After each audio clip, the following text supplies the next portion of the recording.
Do we have audio? I think so. Yeah, I think I've got audio. Yep, I hear you. Okay, cool.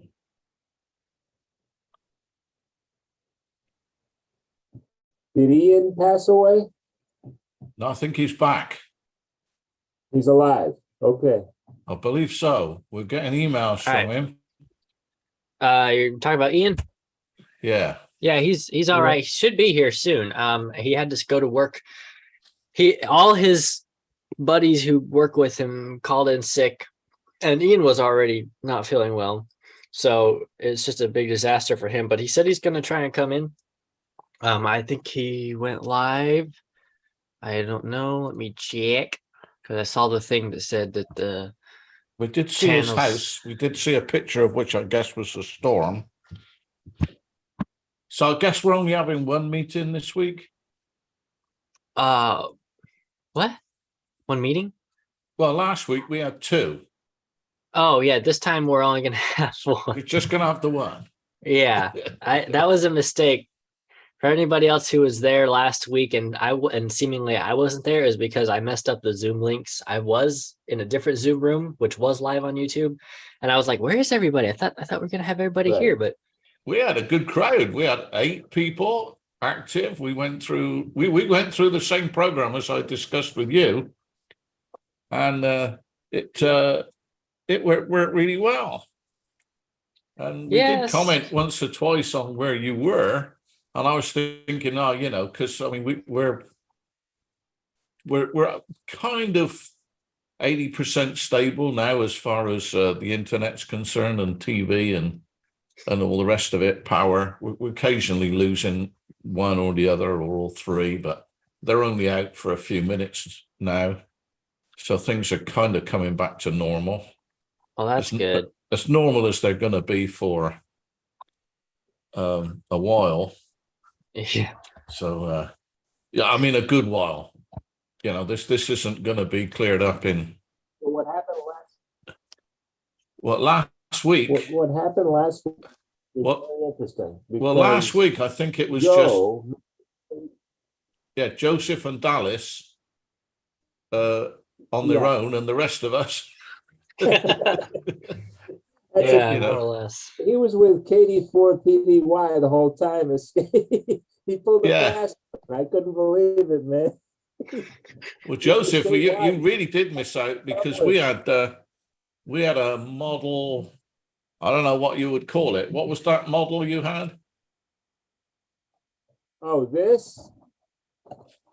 Yeah, you need to clean your lens. You're a bit fuzzy. Yeah, there we go. Look, radio controlled something or other. Oh, it's one of those little robots with this ultrasonic sensor on it that drives around and bonks into walls and stuff. Yeah. teaches kids robotics. There you go. Yeah. I'm building that to find Mauricio Miami hands, because I conducive in the search of Mauricio. What about the Mauricio? You're cutting out a little bit, and your sound is low, and your camera's blurry, and everything is just terrible. Yeah, you haven't got it together up your end, I'm afraid. Did you hear? I'm not going to say too much here on the live thing, but Robert W4THM. I don't know if you can hear me anymore. Oh, you're cutting out real bad. No, he's frozen now. Well, looks like. Yep, I can hear you. Okay, do you know who Robert is? Yeah, of course you know who Robert is. In Miami Hams, W4THM. Right. Well, him, and you know who that Rolly guy was? You heard about that? If you don't know who it is, then never mind. But dude, you have the potato internet right there. Wait a minute. Dave has potato internet too. Yeah. He's like me? Yeah, you do too.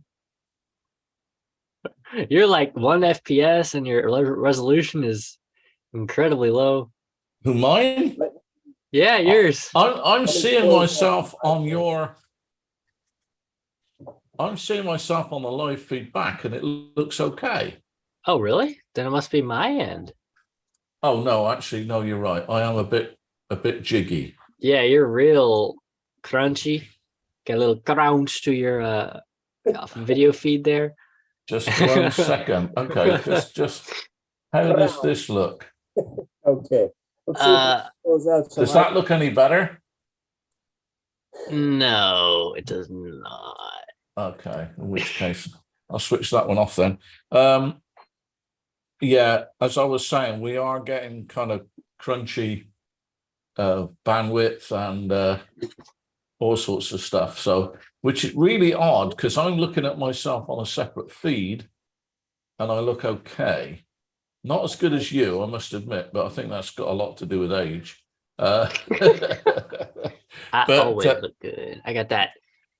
Oh wait, I gotta go in here and I gotta change. There we go. Now I got the 60 FPS. Yeah. Real smooth. Ooh, look at me. Yeah, you look like you're 12. Yeah, everybody thought I was 12 up until a few years ago. And now they think you're 13. Yes. People, I had some old crotchety lady kick me out of our neighborhood's gym because she thought I was under 16. Well, keep it clean. What did you do? What did you do? Yeah, no. Don't go there. Don't go there. Oh, well, Mr. Statewide, you didn't finish the Rolly thing. Okay, I was trying to tell you, but you were cutting out so bad I didn't want to tell you. Anyway, Rolly, Rolly versus Robert, that whole thing that was going on. Yeah. That came to a conclusion today, and Robert El Roentigo was victorious. If you can hear me. We heard you, but I don't know. I don't I'm know trying. what that means. I was trying to tell Mr. Crowboy right there. He has a different name each week. Yeah, now he's Vismeter. Something totally unpronounceable. I don't know. Let's call him Jesse. Yeah, there you go. Besmeyer. Mr. Besmeyer. You got to get a different mic, man. You sound terrible. Really, it's crunchy. And let me close out my all-star here. Yeah, I've just been closing things left, right, and center, but it's making absolutely no difference. So I guess it's the I got this thing called voice meter potato that I can't get rid of. Oh gosh, I installed voice meter on my computer one time and uninstalled it, and it messed me up so bad. I didn't have working audio for a few days. But we got it working. Okay, anyway, I meant to say this earlier. Ian should be here in about 15 minutes. He texted me at the start. So he will be here. I don't know how much he's going to show, but he's got all kind of good video and stuff from the hurricane. And I know it's a third week of hurricane, but this is going to be the last week of Hurricane Ian stuff. We don't want to carry it on too long because it's been 3 shows now where it's been nothing but hurricane. Well, not nothing but hurricane, but mostly Hurricane Ian. What is Dave holding up there? No audio. Okay.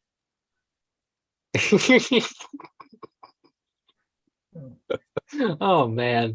Are you gonna continue the story or are you gonna I told the story already. You cut out halfway through. You cut out again. Dude, what is this? Is the worst. I'm back. I think it's his connection. Oh yeah, it's definitely his connection. Terry, maybe if you disable your video, you'll have more bandwidth for audio. Well, I'm closing out an all-star here and that didn't help. All-star doesn't use any bandwidth. No, I find that Zoom uses like 80% of my computer resources. Try closing Zoom and we'll see if that makes it better. Well, again, I like it. 5 steps forward to go 1 step. 5 steps backward to go 1 step forward. Thanks a lot, Mr. Statewide. Thank you. Well, I've closed everything. You turn off your computer too? No, everything bar that. And I'm still getting jiggy. I don't know what's going on. This is the worst technical difficulties I think we've ever had. Yeah. Hey, Rick is here. I see Rick in there. Yeah. Yeah, I had a hard time getting in. I had to try several times to get in. It kept saying that wait for the meeting to start, and it never started. Till Was I that- kept trying. Wow, man, I guess maybe Zoom servers are having some issues right now. The Zoom servers in China are having problems. Everybody's having too many online classes right now. Yeah, on a Friday night. Yeah, right. Could be. No, seriously, it really could be. Oh yeah, or maybe they're having a cyber attack right now. That could also be going on. You never know. You don't. And what's Um, funny is I'm pretty. You want to try leaving the meeting and coming back? I mean, it's not gotten any better. Who, me? Yeah, reset Right. your connection. Well, I'm on. Yeah, okay. Let me just do that. Because then. you were All right. good earlier. Earlier when I was here before I went to dinner, you looked great. You Let were me guess, you said that Robert physically attacked Rolly somewhere at a coffee bar. okay. Now you can maybe hear me, so I'll tell it in this completion. All right. Rolly versus Robert. There was a whole lot of drama. I don't know all the specifics. I just know they were against each other for a long time. Rolly had a restraining order on Robert at some point. Anyway, Oh, so today the court case finally happened and Robert was victorious. Wow, excellent. that's serious. Yeah, it Okay. was pretty bad. Excellent. I love This it. guy, this one guy, Rolly, is responsible for the death of ham radio in Miami, like single-handedly. He killed it for everybody. Everybody's selling all their radios, all the repeaters are off the air. Everything just died in the course of a couple of months because of this guy. So Yeah. it's good to hear that that Robert was able to shut him down. Well, not shut him down, but it was just Rolly accused Robert of some things which he wasn't actually guilty of, and so that was successful. And Robert's fine, and now Rolly is the laughing stock of Miami, so he's not doing anything anymore. So that's good. We got some good news there, but that's all Miami stuff. That's not really us over here. I just wanted to mention it because Scrowboy is also in with those guys. Mr. Bez right there. Bez right there. So we got Rick. Rick Yeah. looks like he's still hiding in a tent or something from the storm. Let me go turn another light on. Oh, you're fine. I just say it. It's kind of funny. We got Ian mobile. Ian is here. He's just mobile. All right. Well, that's good. We got him in there at least. Yeah. Well, guys, I've been working on this repeater thing again. I know I've been talking about it a lot, but it's been on the air now for 2 days in a terrible location. It barely gets out of the neighborhood because all the roofs in our neighborhood are metal. They'll have metal insulation inside them. And the antenna itself is a Comet GP9. It's a really tall antenna. There's a lot of gain on it, but it's only 10 feet off the ground. So It sounds like you're doing a good job of covering the whole Faraday cage. yeah, pretty much. Warming up Yeah, the earthworms. Yeah, keeping the really. earthworms warm. handheld coverage is about like not even a quarter of a mile away from the house. Mobile coverage is about 2 or 3 miles down the road. It's really, really bad. But this weekend, I think I'm going to move it. I have another location that I'm going to move it to in Madison, which will have a lot better coverage. I think it at very least won't be inside a bunch of metal roofs, but it's still not on a mountaintop. But once I get it up on the mountain, it's going to be just absolutely ridiculous. I mean, and you know, something else I noticed, I have this Hytera repeater. It's a Hytera RD982, which is a digital repeater, but can also do analog. The audio quality on this repeater is so far superior to all the other repeaters that I've ever heard. Like all the repeaters in Fort Myers, whenever we switch over to Simplex, I was always like, wow, everybody sounds so clear and crisp and amazing. And I didn't realize at the time that was because the repeater actually, you know, had an effect on audio. But this repeater I have is just, it's crazy. It's like you're on Simplex. I mean, if you switch back and forth over and over, you can tell a slight difference. But compared to the other repeaters in the area, the audio is just, it's basically Simplex quality, which is just amazing. I mean, it's really, really cool. But yeah, we've been having fun with it. We got our Morse code identifier set up. We got our little Roger beep noise because everybody hates Roger beep. So I made a nice Roger beep there. I'm gonna have like a button I can push where it goes like it just like plays every tone. But, yeah, you can set the bandwidth on those repeaters, though, can't you? I know you can on the the Yaesu, and a couple of others. So I'm guessing that you've set the bandwidth to 8 or 10K or even maybe 12K. I've set it to 25 kilohertz. Wow, really? Does the Okay. stereo light come on? Yeah. I think it's 25 kilohertz. Yeah, it is. Oh, and also, did you celebrate on October 4th? A lot What of is- radios, don't you go over much beyond 5? Yeah, I was gonna say, you should radio four- will clip it. 4K You is can't handle it. yeah, that's right. 4K is the maximum. No. So Wait, Five. are you referring to the total bandwidth of your signal or just the audio bandwidth? they're the same. Yeah. Well, then it's 25 kilohertz. That's what you have. Narrowband ham radio, which is 12.5 kilohertz, and you have wideband ham radio, which is 25. And most things are on 25. Everything's on 25. I've yet to encounter a narrowband repeater. And if you try to Okay, use so- narrowband on a wideband repeater, you'll have a really So poor that's signal. that's the audio filter then. That's like the roofing and the width. Yeah. I guess. I don't know. I think it's 12 on either side, or no, wait, 12.5 kilohertz on either side of the carrier. That's What what he's it talking is. about is the deviation, not the audio bandwidth, but the deviation of the signal in the FM mode. Then I guess that would be 12.5. Yeah. Okay. Okay, yeah, not 25 on either side. That would be huge. That, That's that what I would was be, going to say. That seemed too much. yeah, that would be like broadcast. band. Yeah. No, that's not. Well, that's that why, way. because I think most of them are set to 12, I think. I can't remember. Chris will know. Is that Chris? Is he here? But okay, so that's why you've got good audio quality then. You've opened it up. Well, that's it's- going to restrict possibly the strength of your signal out. But if you're on the top of a mountain, it probably won't matter. Well, I'm pretty sure it's the default, because when I was setting up my handheld, I had to choose between 12 kilohertz or 12.5 kilohertz and 25. And when I was on 12.5, I could barely get into most of the repeaters in my area because they're all set up for 25. 25, I think, is the default. Like when you go on your Okay. radio and you choose between wide and narrow, wide is a total bandwidth of 25 kilohertz. Well, as So I it's not- remember, Alabama has a little different frequency coordination scheme than even Georgia, if I'm not mistaken. It's the repeaters are like 20 kilohertz apart. Oh, maybe. Yeah, check that out. I don't know, but I know that it's not set abnormally high, because I talked to my buddy who sold the repeater to me, and this is an actual, instead of the signal being processed through the repeater and retransmitted, it's actually analog the whole way straight through, apparently. I don't Oh, know like exactly.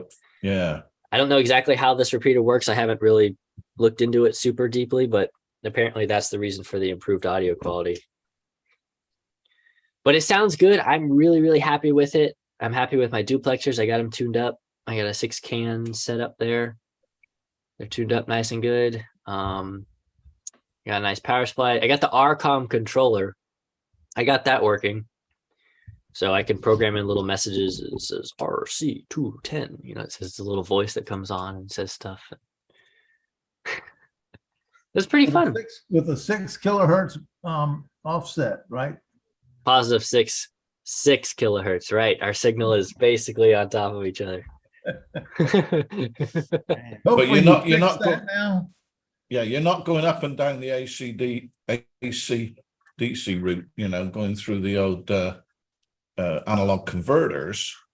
So, and it's going to depend on what the frequency of those are, because it makes a significant difference on your computer if you go from whatever it is, 46,000 samples per second down to like 30. I mean, that's quite a huge difference on your audio cards. So I'm guessing you're not having all that problem of going through the digital to analog converters at a lesser Right. frequency. So I think, I don't know if you can change the sample rate, but I'm guessing that's probably what it is. Because it makes a difference even to FT8 if you set your sampling rate lower, you know, on your digital conversion on your audio. So I'm guessing. I don't know. I'm an analog audio man. I don't do anything digital on the audio. So I'm It didn't work. I'm not exactly sure How- I'm not super well informed on how this thing works. I haven't done that yet. I've been focused on other stuff, but yeah, it's whatever it is good and I like it and it sounds really, really nice. And I'm really happy with it. So once I can't wait to get this thing. And I got Broadcastify going on it. And the way I had the Broadcastify feed set up, even the Broadcastify feed sounded beautiful. It was such clear, crisp audio. I mean, I hate to compare it to other repeaters, but man, it's just, I don't know what it is, but it's gonna be one of the coolest repeaters ever. Well, see, some Yeah, of that leave it is alone. you're High hearing it, fidelity repeater. straight from the repeater. When you're hearing something that doesn't sound that great, you got to remember that's that guy out there in his car or his HT, using a Baofeng radio with crappy audio, and the repeater gets crap in, and it can't magically make it better. Oh yeah, Yeah. I know. So, and most of Garbage the time, in, all you garbage get out. from a repeater is da da da da da da da da, and it ends with a da da at the end where it says R, and that's the only part of it that I catch, because it just goes too fast for me. I have to record that crap and play it like 64 times, and catch it one letter number, and usually I know what number it's going to be because, I'm in either zone 4 or zone 5. Only Ed Cox had a zone, he had a 3 on his repeater in the middle of Texas, and that was like, well, it was his call sign, and I knew his call sign had a 3 in it. Other than that, that stuff's hard to Our decode. 220 repeater has a 2 call on it. yeah, I had exactly the same problem with our repeater here, and we've got a fusion repeater. And when I spoke to the repeater guys, and I was saying, the CW identifier is way, way too fast. The lowest they could drop it was to 18 words a minute. That's the lowest it will go inside of the software. So you may be kind of screwed. I mean, I don't know why they have those limits. I guess it's a technical, it's a physical limit. I think, I think 20 Although minutes a minute is the maximum that they're allowed. I believe it is 20 words per minute. Yeah, I think the other thing is it might be the time factor. They don't want to tie the repeater up for, Well, see, that's where there are smarter than average controllers that will wait.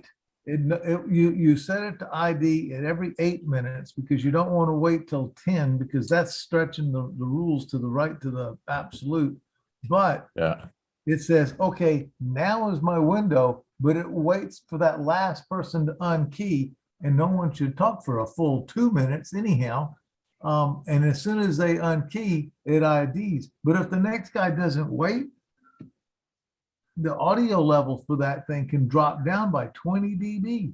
Yeah. It just has to ID. It doesn't have to ID loud and clear. And it's not like my TAC-in on that aircraft carrier I was on. When a TAC-in IDs, it stops everything that it's doing and IDs. And it IDs every 37.5 seconds.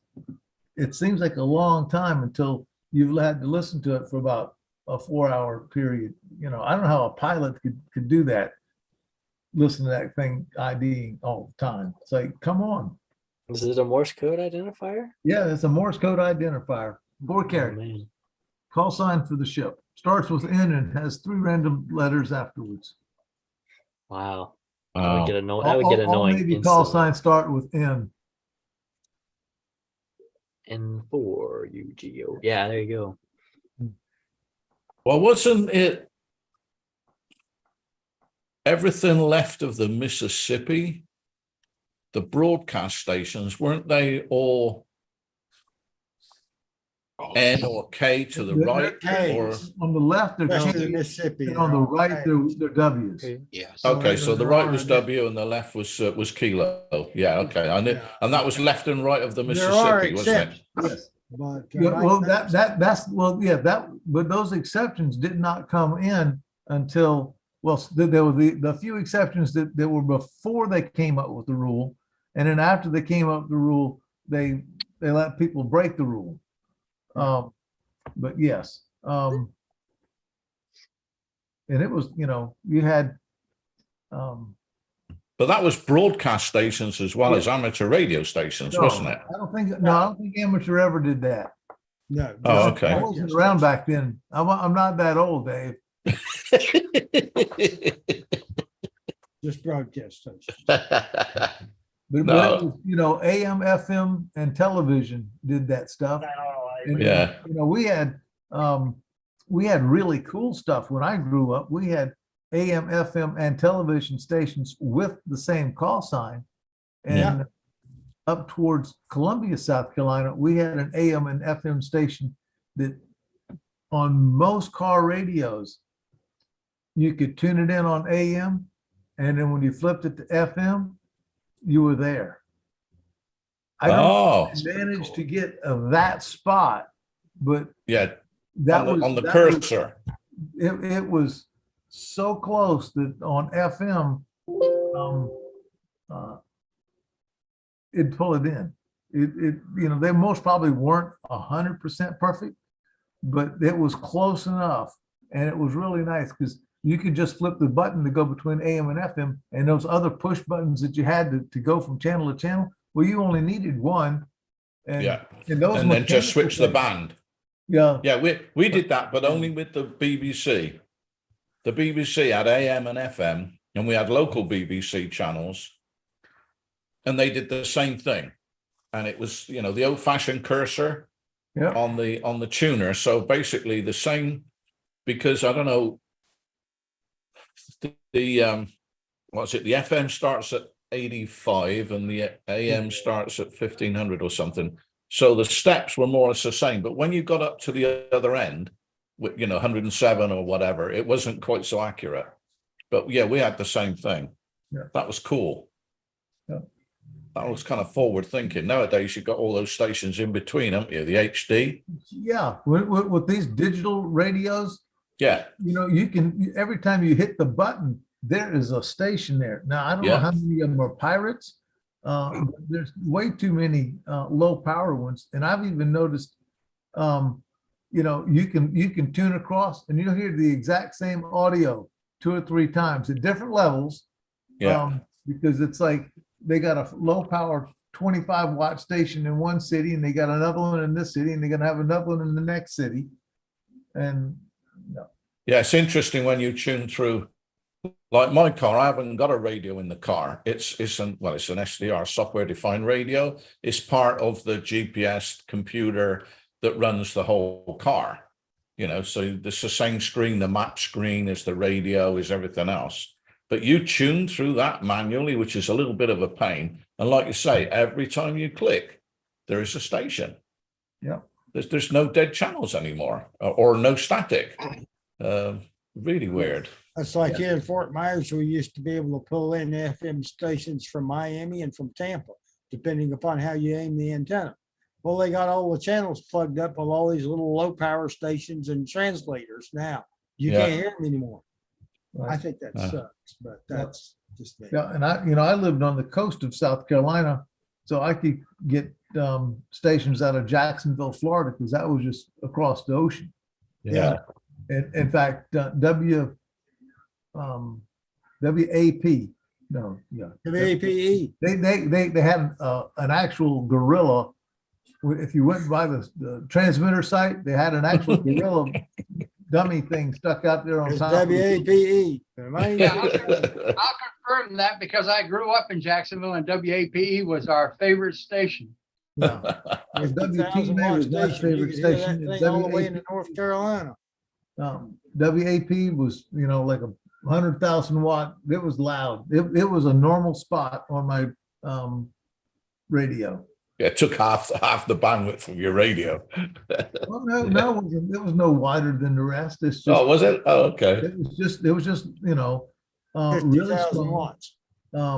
Most of my local radio stations, you know, I've visited their transmitter sites, and they were, you know, 500 watts at night and 5,000 during the day. And I was surprised how small a 5,000 watt amplifier was. I thought that thing would be like, you know, the size of a refrigerator, and it was much smaller than that. Oh yeah, the Collins ones were really quite small, weren't they? Yeah. But the commercial. You know, I expected more bells and whistles. I expected it to look more like WKRP. Oh And yeah. no. This looked almost as bad as somebody's ham shack. Crap everywhere, broken this and that, televisions that somebody brought in for someone to fix, and they were never going to get around to fixing that crap. Cambodian TV repair shop. Yeah, Yeah. you know, somebody's AM FM radio out of a car that they'd wired up so they could listen to something else. A tube one at that. Some of them, yeah. Yeah. Well, I know that there was one of them. It came out of a Chevrolet, and you know, the guy asked me to see how hot the transistor got. You know, and he had the thing not blaring too loud, but it was a comfortable level of loudness. And I touched that stupid thing, and it was it hurt, because that was like 40 to 60 volts AC at an audio level. Right.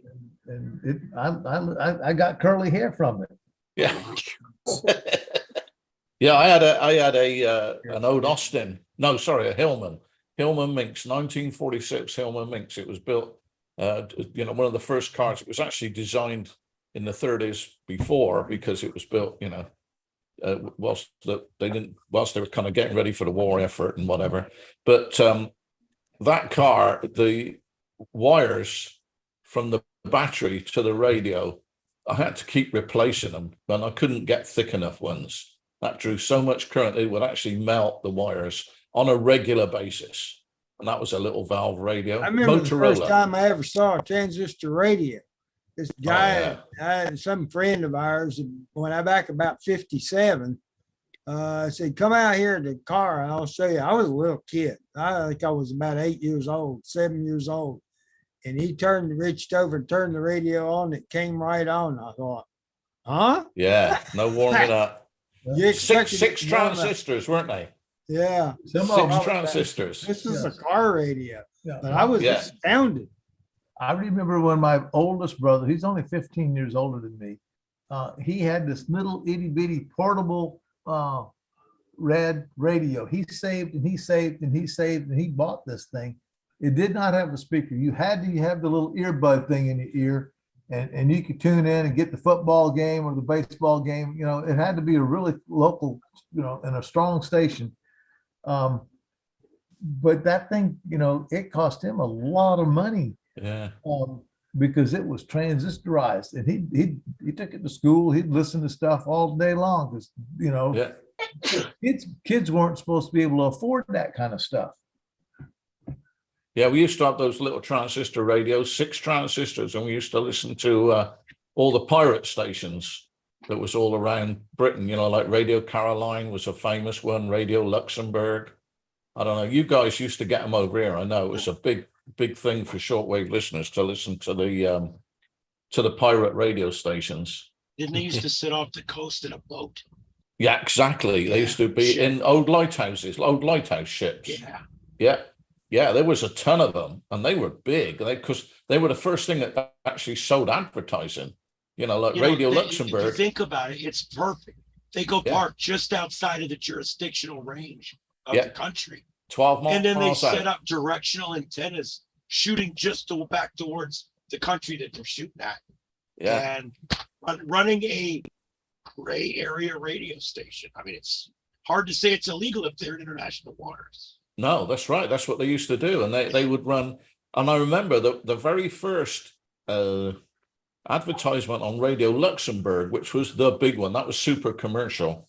Their first time was for toothpaste. I can't remember what it was. It wasn't one that we've got around nowadays, but their first, and they used to run it, you know, like 5 years later. This was the first commercial on radio in the Because we had no commercial radios in the UK before the pirates started up. They were all controlled by the BBC or Good. local radio. No commercial ones whatsoever. They were all, you had to get a license to listen to them. That's the same license as the TV, but it was commercial free. The thing that I always thought was crazy about that license for the television was if you were blind, they made exceptions. You got it cheaper. Oh yeah. Well, you're only getting half the data. It was like, okay, well, do deaf people get a discount on a radio and a television? Well, tell me this: why, when you drive up to an ATM, and this is true, you can check it when you get there. The ATM, a drive-up ATM, the keys have got Braille symbols on. That's our imperial federal government for you. There you go. Look, we don't want to leave out our blind drivers. No, we want exactly. to be inclusive of everybody. It's okay to be blind Yeah. and drive blind as long as you drive up to the ATM machine. Look, as long as you got, yes, because say Only you made it all the Imperial way there. Washington could It come must up be with okay. something that's stupid. Yeah, that's right. But All right. yeah. It might be dark when you get there. Yeah. That's right. You don't have to be blind. You Oh just yeah. have So to be how do you dark. see the screen? Yeah, the screen goes dark. I wonder if the ATM does Morse code. Oh, You know, they also have a headphone jack on there too. they do. Yeah. You can plug in your headphones. So I don't, but anyhow. What if Wow, I it's didn't know that. stereo? I wonder if it lets you hear the machine running louder inside. Oh yeah, Yeah. the little guy in there that's counting out the money. Yeah. There has to be a little guy in. You You hear the got little me. hard drive in Yes. there pumping around and everything. Yeah. You sign up for that job. All right, guys. Tonight is an interesting night. I wanted to get back on the air. My throat, on the other hand, not so much. So I'm here. I'm going to talk with you guys a little bit. I know this is really annoying, and there's not much else I can do about it. I've tried hot liquids, cold liquids. I've been cleaning out my mom's house for 2 weeks. The mold got to me. I have sinus infection raging. Yeah. Anyway, so basically, I'm here. I wanted to be a part of this tonight. I want to show you guys a few things that I put together. I'm working on something, and I want to show you guys what I'm working on. I'm working on a video production of the storm, and I'm going to try to use mostly all original video. So I'm asking you guys if you've got any video of the storm, aftermath, during, especially if it's flooding, anything like that. I'm looking for original video. This is a nonprofit venture. I will not be asking for money. But because I want it to be something special that we put together, it's going to be branded with the name of the TechNet. And it's basically gonna be our experiences during this thing. What I did was I went on an expedition to gather as much as I could gather when it comes to data from the storm. And I wanted to show you guys where I'm at with that. I went so far as taking the battery. Oh, shut up, Sarnet. K4NRD. Anyway, He's always on. he's always Madison on. County. Like, guy. Anyway, oh, I've been signed out because I'm signed on. That makes a lot of sense, Tommy. No, we're not ending the meeting. God bless America. All right. So I went and I got the battery out of my van and I brought it in my shack and I put a little inverter on it and I ran my camera system the entire time the storm was hitting. I lost 2 cameras in the process. They both can be fixed. It's wire issues.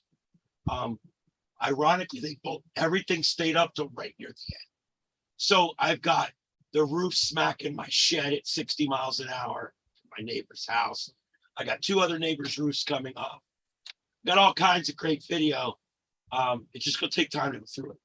So anyway, what I did was, I'm just going to show you guys what it looks like. I started collecting data from this thing. These are all the before and afters, which we're going to go through here in a few minutes. Just a little bit there. I got graphics. I've been harvesting and saving all of the graphics. I even have screen captures from Fox Weather, like about 500.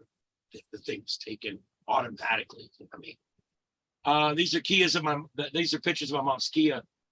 It's an insurance claim. We don't need to worry about that. Other information, these are all the updates that I put out. Remember all those emails I put out? And I'm going to talk about that in just a minute. Photos. These are all photos that were taken by my family and I. I'm wanting to add to this. Okay. I want to add to this. I have so many photos. The most heartbreaking ones, though, I have to admit, are the ones my mother took of her house, the house I grew up in. And it was pretty bad. Show you guys a little bit here. What do you mean you can't show that picture? Look for an app in the app store to show my picture. It's a JPEG. I can see It's the a thumbnail. I'm brain dead. I'm sick of this bullshit with Windows. Oh, it's changed. Don't edit. Bill Gates, I dare you to come in this chat room right now. I dare you, bastard. What is this? I don't know. Let's see. Open with. Can I do an open with? And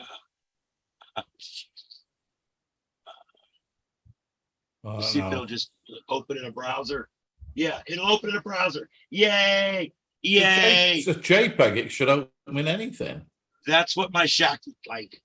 I just so you guys know, I took all of my equipment and I wrapped everything in plastic. Everything, all my radios, all my stuff. The only thing I didn't wrap was all of my $5 screens I bought at secondhand stores. And you better believe I had the plastic ready for those.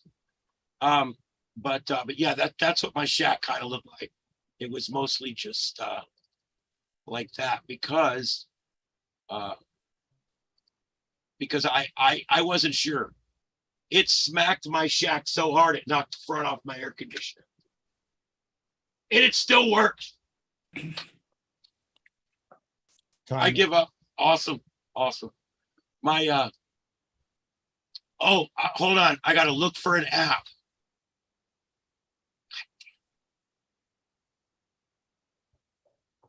And no matter how many times I choose that app, every time I'm gonna have to choose it again. I'm brain dead. I hate Windows. That's my Ringo Ranger. It's 20 years old. This someone gave me for free when I started at AM Radio. I think it survived. I left it up. Looks okay. My counterpoise are coat hangers and a radiator, one of those radiator clamps. And I got the wire that goes up. The Ringo stayed up during the whole storm. Now I'll admit, no one ever talked to me on the 775 through the entire storm. So I'm probably going to scrap that whole WatchNet thing, but we'll talk about that some other night. But I was up during the storm that survived the entire storm. I actually have video of this, my tower. This tower is nothing but just sunk in the mud 4 feet. I dug a hole, dropped it in the mud. It's 30 foot tall. I dropped 6 feet of it down in the mud, 5 feet of it. So it's like 25 foot tall. Okay. The storm pushed it 15 degrees one way. Then it turned around and pushed it all the way back 15 degrees the other way. And after the storm, I walked over there and sat it back up and pushed the dirt back down. So I'm amazed that thing made it. I've seen a Ringo Ranger in person. They're not all that sturdy compared to some other antennas. I'm now the biggest fan. I've got 2 of them, and they're my favorite now because I can leave them up. Now, granted, if a piece of debris hit this, it's done. Yeah. I had my other one behind the shack on a 4 foot pole stuck in the ground. So it was only like 12 feet, 13 feet tall. The neighbor's roof took out now. It's all bent up and messed up, but it's completely fixable. Look, fixing antennas is what I do. So I looked at it this way. I'm proud of that one because it made it through the storm, and I get to fix the other one. Okay, so anyway, that's that. So I basically have got all these pictures that I've been saving of the storm and of my coverage of the storm, doing all the different things. And so, but this, oh, you bastard prick. Ian, can we take one quick step back for a second? Yeah. Because I discussed this with Joseph, because he was doing the same, listening to the local repeaters around here. Now, we did run on the hour through the storm on our local repeater here, and I can't get your 77 repeater, as you know. I'm still looking for an antenna to do that. But what we did, we ran on the hour. But what I did, I switched everything off. I only switched it on at the top of the hour because we were getting power cuts all the time. You know, one for 1 second, 30 seconds, you know, on and off, a flick, a peak and whatever. I switched all the TVs off, all the radios, practically anything that was plugged in, I pulled out the wall because our power was going all over the place. And I know a lot of people were the same. So I don't think people got onto your net for that very reason, that they just weren't on the radio, period. Because, you know, and I mean, as you know, the storm lasted, here it lasted over 5 hours. And, you know, and it was a worst case scenario. Yeah. Yeah. It wasn't some bullshit afternoon storm. This was the real deal. Absolutely. Yeah. So, you know, and it was, you know, I mean, I put shutters up all around my house. I've got hurricane proof glass windows all along the northwest facing part of my house, and we could watch it all the time. And it was very, very wearing, very, very kind of, I don't know, you know, you have to experience it to be able to kind of tell you exactly how you felt about it. But yeah, it was scary. I always thought that having people out there that are listening to each other, and someone to talk to, a calming voice in the storm. I guess that's not needed. I mean, I'm not saying we're not going to still do it for local Skywarn stuff, you know, big fronts coming through, things like that. Maybe, I don't know. But we do need to discuss the fact that we have the number one thing it's made for, and nobody used it. That has to be discussed. Because it was frustrating after the storm, because we didn't get internet and TV. I had a radio, but, you know, we were getting, because Wink went off for a while, as you know. And, you know, I just came from there where the walls are all skirted 18 inches. Yeah. I can hear every studio. I hear 2 different Spanish songs. What is that? Idiot songs from 96.9, The Arrow coming from behind me. And then all the people in the newsroom running around over there talking about news. And I'm like, hey, goddamn walls are missing. Can y'all keep it down? You know, anyway, that was my day at work. Yeah. You know, I have a recommendation for Wink, that they move the control room upstairs and that they turn the downstairs into a scuba diving shop. I made that suggestion 6 years ago when they started planning this new studio. I happened to be the program director at the time. And I proposed putting the studios upstairs. Yeah. I don't dare ever mention that I talked about that though. Anyway, it's not, truthfully, in management's defense, it's not really practical, but in another way, it's very practical. So I don't know. The studio, the TV studio, has to be where it is. Because as you guys know, it's a 2-story room. Yeah. It's a 22-foot ceiling, I think, in there. Actually got all those boom microphones and everything, haven't you? Yeah. You know, it's all that lighting and everything. But with the TV side, they got about 1.5 foot in TV. We got about 9 inches in radio, because TV's a step down from radio. In quality too, but no. I still think they should do it. They should put a studio out in the river with underwater cameras and have the newscasters in scuba gear and do the news from there. Well, I kind of felt bad this year. Wink They really are proactive, our management. They really are. I don't know if you know it or not. We're one of the largest broadcast conglomerates owned and locally managed, locally operated. Yeah, That makes us very unique. yeah, Because we're a big middle market, we still enjoy some of the things of the middle market. And one of those is the fact that we're locally owned and operated. And I love that. They're very proactive. They had just bought these big panels. I call them bulkheads that go down in these big, huge things outside all the doors. And they seal down and they lock down in the place. And those were 3 foot tall. The water came right up to the top of those. Oh, wow. So they did protect our building from about 2 additional feet of water. oh, that's a start. It's a start. They said that water was boiling up from every hole in the concrete. You know how that Yeah. is. It's not a submarine, it's a building. So even though we put watertight doors on it, still not a submarine.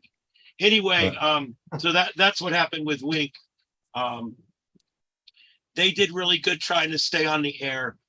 Wink is our legacy station here in town. You guys were talking earlier. I don't want to toot the horn too loud. You guys were talking earlier about station call letters. We still own Wink AM, Wink FM, and Wink TV. And their legacy stations, 92.5 Fox News, the station I work for, is the descendant of 1240 Wink News Radio. Yeah, And that was the okay. original station that was in the original small building that Yep. sits on that property before they built the 5 different additions around it. yeah. My Um, mother worked at that original Wink 1240. I know a little bit about it. Yeah, too. I wish I had a picture of it. It's like 2 little windows and it had I don't know, it was great. I don't know if it's still in here.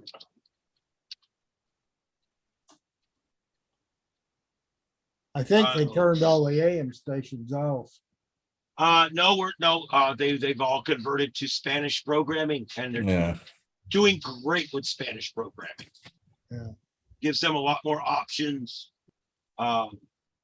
Spanish speaking folks a lot more options, and I think that's cool. And we have the call letters, and they're less expensive. Our big blowtorch 1200 out on Pine Island, we have to turn it down to like 1,000 watts at night because we're blowing out Brownsville. Anyway, so back to what I was saying. Yeah. Sorry. Back to that real quick. We will discuss in depth. I'm not throwing anything out. Just want to look. I like to do an after action scenario, a critique on what happened. What can we do different? I listened to the radio traffic from Aries, and it was just 3 or 4 shelters that weren't really in dangerous areas, talking back to the EOC, but I think they all still had cell service. The thing is, everywhere amateur radio Aries people were sent to was safe areas where the cell phones continued to work. Aries people were never used in areas where we had islands we couldn't talk to for 2 days. Yeah. But Aries wasn't there. That's where they're needed. They're needed to bridge the gap to those people that are stuck on Barrier Island. Get 4 guys in a boat with amateur radios and get them out there the next day after the storm. That's where amateur radio can help out. I don't know. I see so many cool things we could do with ham radio, but we just don't. It's just not really what we do. Anyway, of all the pictures in this whole incident, this is probably the one that's most heartbreaking to me. Oh, yeah. That's the room I grew up in. That's my living room. Those are original paintings on the wall. They're Cooper paintings from like 30 years ago. My parents bought them all, and I've managed to save every one of them. They're packed up at my house. We saved her entire wardrobe. I got my mother's wardrobe in 24 garbage bags, and her and I drove it to Belglade, to South Bay, and we found a laundromat, and we saved their wardrobe. My mom and my nephew that lives with her. That's her purse right there on top of the table. That's just how precarious things were. She took this picture sitting on top of the entertainment center. She's 77 years old. So you can see why I was a little freaked out. Couldn't get a hold of her. Last call I got, she had water coming in. And then that's it. The phones went out. She's not a ham. I had no way getting hold of her. And I had no idea until first light when I got my van and I drove out. And I had to reroute 7 times just to get out of my neighborhood. I finally found a clear route, got to her house, and my nephew had found a dry mattress off the top bunk and was able to make her a dry bed and get her into it. The water started receding, little over 3.5 feet. We managed to save a lot. She lost about 60% of her possessions. It's heartbreaking. I gotta tell you guys, you don't think about it unless it happens to you. I went to Katrina and helped out after Katrina. I've been an aid worker. I went to Andrew after Andrew as a comm specialist with the County EOC. I worked down there for 2 consecutive weeks. I went to Opal after Opal. It's funny, I rode out Opal in a camper in Stone Mountain, Georgia. And we thought we were going to die that night. We had to stop. That thing turned, you remember it turned right, it hit Atlanta. Yeah. We went over to Stone Mountain trying to find somewhere we could bed down, and it ended up hitting us over there. Anyway, then I got home and the next morning was set back up there with a team from emergency management. So I've worked these storms. I went to Katrina twice after Katrina, once as an aid worker and once as a contractor trying to get the man I was working for at the time, who owned a trucking company, a contract with FEMA. And that's where I realized how much absolute bullshit is involved in getting a contract with FEMA. We worked for 2 weeks, had 4 trucks, had 2 that were there ready, 2 that could have been brought. And we never, ever could get it together enough to get us out and start cleaning up. And when we left 4 weeks after the storm, cleanup still actually started, except maybe in Slidell and in Mobile and in states to the east. Anyway, long story short, okay, we're seeing the same thing here. Yesterday, we saw the first debris removal trucks, 2.5 weeks. First debris removal trucks. But I'm glad to see them, don't get me wrong. You guys see this thing the county put out about how you're supposed to sort your debris? I have to admit, anytime I want a good laugh, I just bring that up. It's so funny. It's, hold on, it's worth me finding. I got it right here. I don't think it'll work out that way. You know what? I want to find a guy that's going to sort his shit. Excuse my language. Well, you really wonder about that. Because I wound up putting some of my yard waste next to the mailbox. I had no other choice. They said, don't put it next to a mailbox. Well, that's the only place I got to put it. the debris at my mother's house is 12 foot tall. It extends from 2 feet into her driveway all the way down 2 front yards to 2 feet into the neighbor's driveway over there. And there's no really way to tell where his crap starts and our crap ends. The other side of the road is the same way. It's contiguous. There's just enough room for a driveway to squeeze a car in. But most of them don't have cars anymore. So you don't need that much room in the driveway. I'm telling you, it's crazy, you know, and the whole world's come to an end. Everything you own's wet and you got to get it out to the road. And they haven't even hired the people picking up refrigerators yet. And it smells like death up and down the road. Do you know what refrigerators smell like after 2 weeks? Yes. In the freaking sun. It's in the sun, for God's sake, man. You live in a dorm. Yeah. It's like living in a college dorm. But yeah, it's crazy. And so I don't know what we're going to do about the debris. We've reached a point where we have nowhere else to put it. So now we're making a pile in the front yard. Well, the problem with that, they have promised us that They keep telling us on the news over and over and over again, they're not going to pick up garbage unless it's between the ditch and the road. And it has to be in the 5 consecutive piles, properly sorted for pickup. And yeah, I don't know who's smoking crack. I will show you this. You're just supposed to burn all that stuff. You get Yeah. your 55-gallon drum That'll and get you 'em. just burn it. We're under a complete burn ban. Yeah. They won't let you burn after a hurricane because we've got 2-week-old dead foliage everywhere. This is what my mother's bedroom looks like today. We brought it to that point.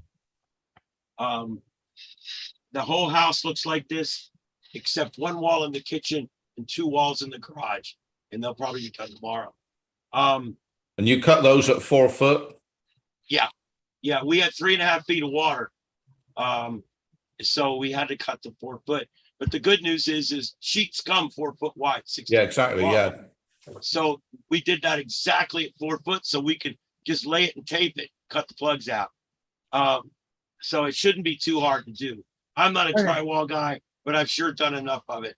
And I got several drywall guys that are friends of the family that are going to help us put it in. So, What happens with the electrical wiring? Does that all have to be replaced? Yeah. no, it doesn't. And let me tell you why. They'll tell you it probably should be replaced, but the more you research it, the more you'll find out you don't. We're changing out all of the plugs that were submerged. The receptacles. Okay. We're putting in all new receptacles, but the copper wire and the original Romex from 1969 are fine. There's Yeah. just no reason to replace Romex down because the bottom 1.5 feet was exposed to water. I just don't, we cannot, I've read a lot online. I've read a lot to it. And it's one of those things. They say you should do it, but nobody does it. It's kind of dumb to go in Yeah. there and splice or rerun all new wires because the last 1.5 feet of the piece of Romex was dipped down in the water for 6 hours. I don't see it. We cleaned that copper off. We took a couple of receptacles out. We're using the old receptacles right now. They're all working fine. Yeah. The air conditioner, flushed it with clean water several times, put dryers on it, dried it out, waited 5 days for it to completely dry, fired it up. 4 days now under air. It's perfect. It's working great. Wow. Yeah, but Yeah. it may rust out soon. It may. We want it. I've already told my mother it will not have a full life. But if we don't have to replace that unit, that keeps me in the price range of getting everything else done out the door. So Yeah. it's working. The washer and dryer, we did the same thing, clean and flush. All the kitchen appliances were toast. They all went out. The one we thought we might save was the oven because all the electronics are up top. But what we didn't realize was the oven was full of shitty water. So by the time we found the water in there, we just got rid of the stove anyway. What we about are- insurance, though? I mean, won't your insurance cover that? What insurance? What Oh, insurance would that be? That your home and flood insurance? Okay, homeowners and flood insurance, 2 different things.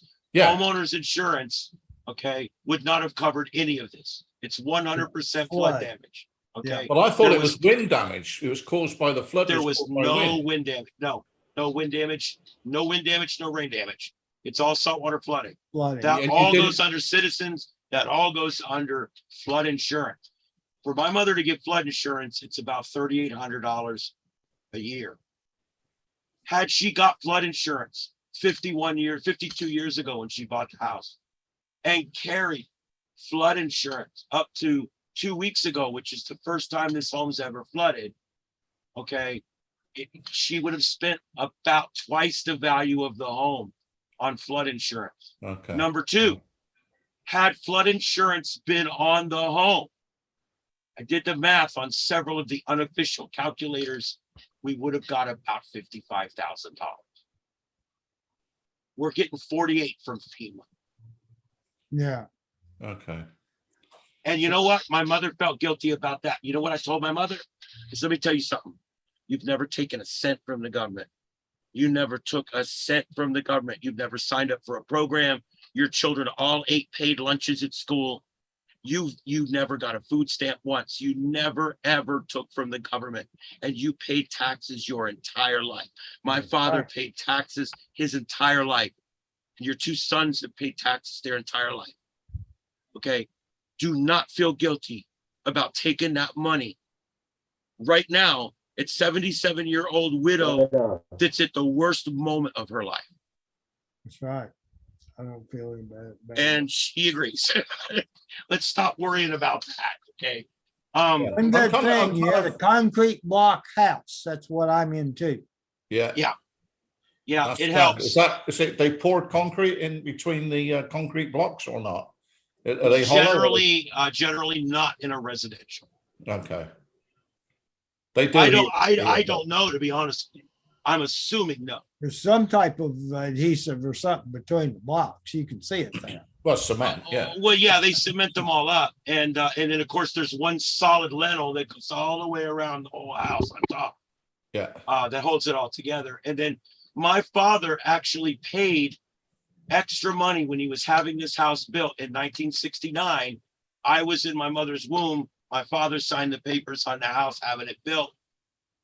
I was born and moved into the house when I was 6 months old. My father paid extra money to have every single one of the rafters double strapped for hurricanes. It was a big thing back then. Yeah. And my father paid that. It was like whatever, a couple $1,000, whatever it was, for the extra strapping, where they would come with an extra strap and go over every one of those rafters. We had 2x6 rafters in the roof. We've got an entire shingle roof with an entire metal roof over, professionally put on top of that. The house did great. Not one, we had it boarded up, not 1 inch of damage. Had it not flooded, they'd have taken the boards off and life would have returned to normal in 3 days. Yeah. You know what I mean? Yeah. But unfortunately, that means that she's stuck with not doing it. I don't know what to do about, when you look at the fact of flood insurance.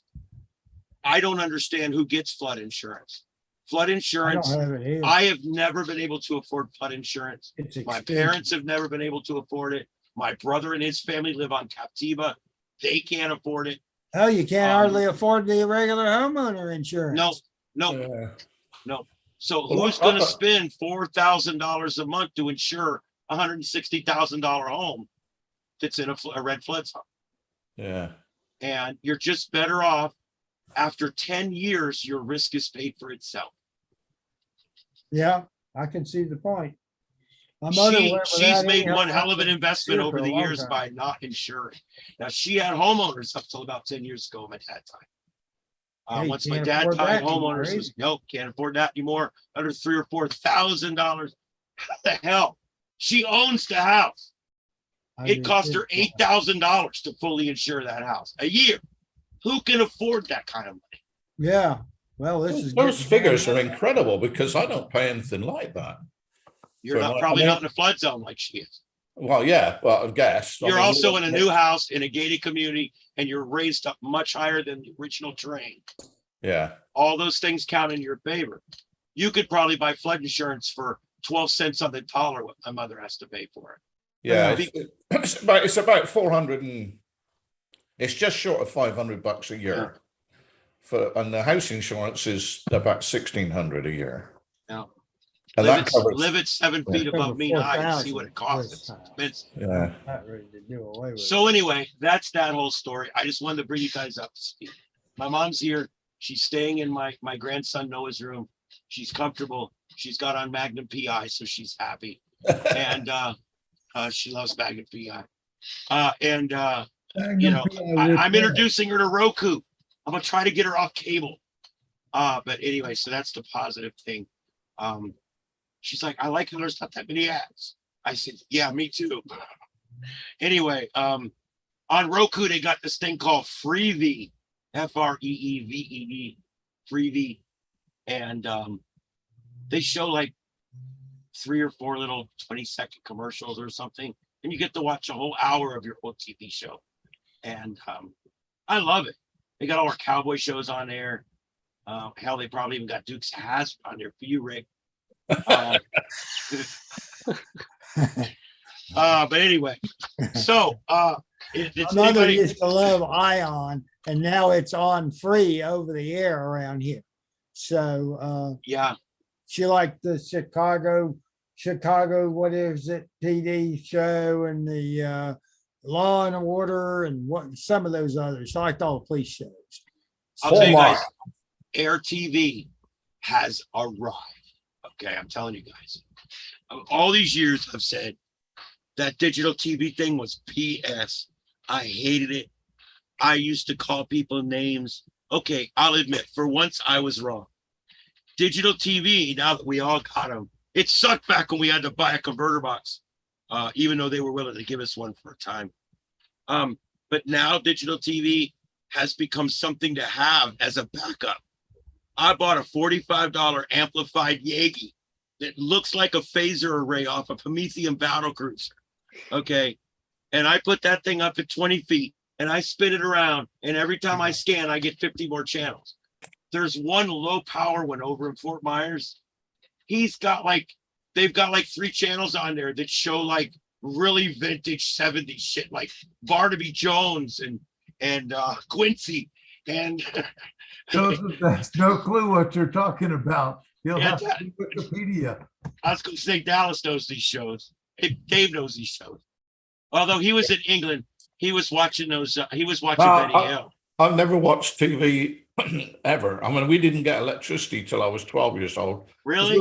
We were on a farm and we were out in the sticks. How did you learn to act over there without Benny Hill? Actually, Benny Hill wasn't. We didn't like him in England. He wasn't very good. He was that crazy British guy. Yeah, I know. He did well over here, but he wasn't. Really, He did well over here, believe it or not. yeah, He did. yeah, I know he did. Okay, Yeah, he did anyway. very well. Yeah, there Rick's got one kind of double bow tie. This is one of the, yeah, I call it the And I double think you cat muted. whisker on a, this is a double cat whisker on a chicken wire, Or remind me.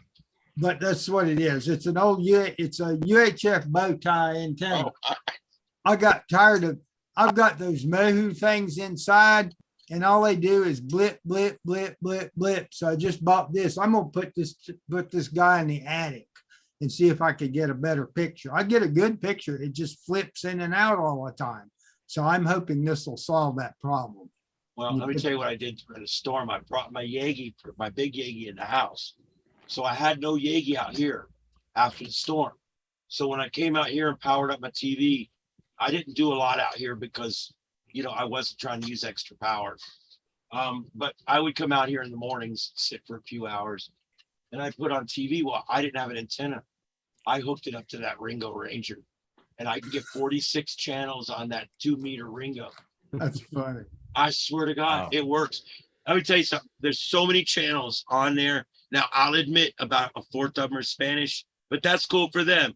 But there's like a lot of channels on there. So if you haven't tried it, just get a little adapter and hook your TV up to one of your antennas outside that's on your tower. That's all you got to do. And I'm glad there's some Spanish channels. I'm going to go back to Habla Español here before. there you go. Hey, I wish I knew Spanish, but I'm not. I don't think I'm quite smart enough to do 2 languages. Oh, well, it's not I that. watch my host Trey. Speaks like 6 languages or some shit, and I'm in awe sometimes when I think people. he speaks some Italian. I know he speaks Spanish, and I forget. I don't know what other languages. Well, he Spanish does. and Italian are very similar. So They're very you know. similar, but he does speak both fluently.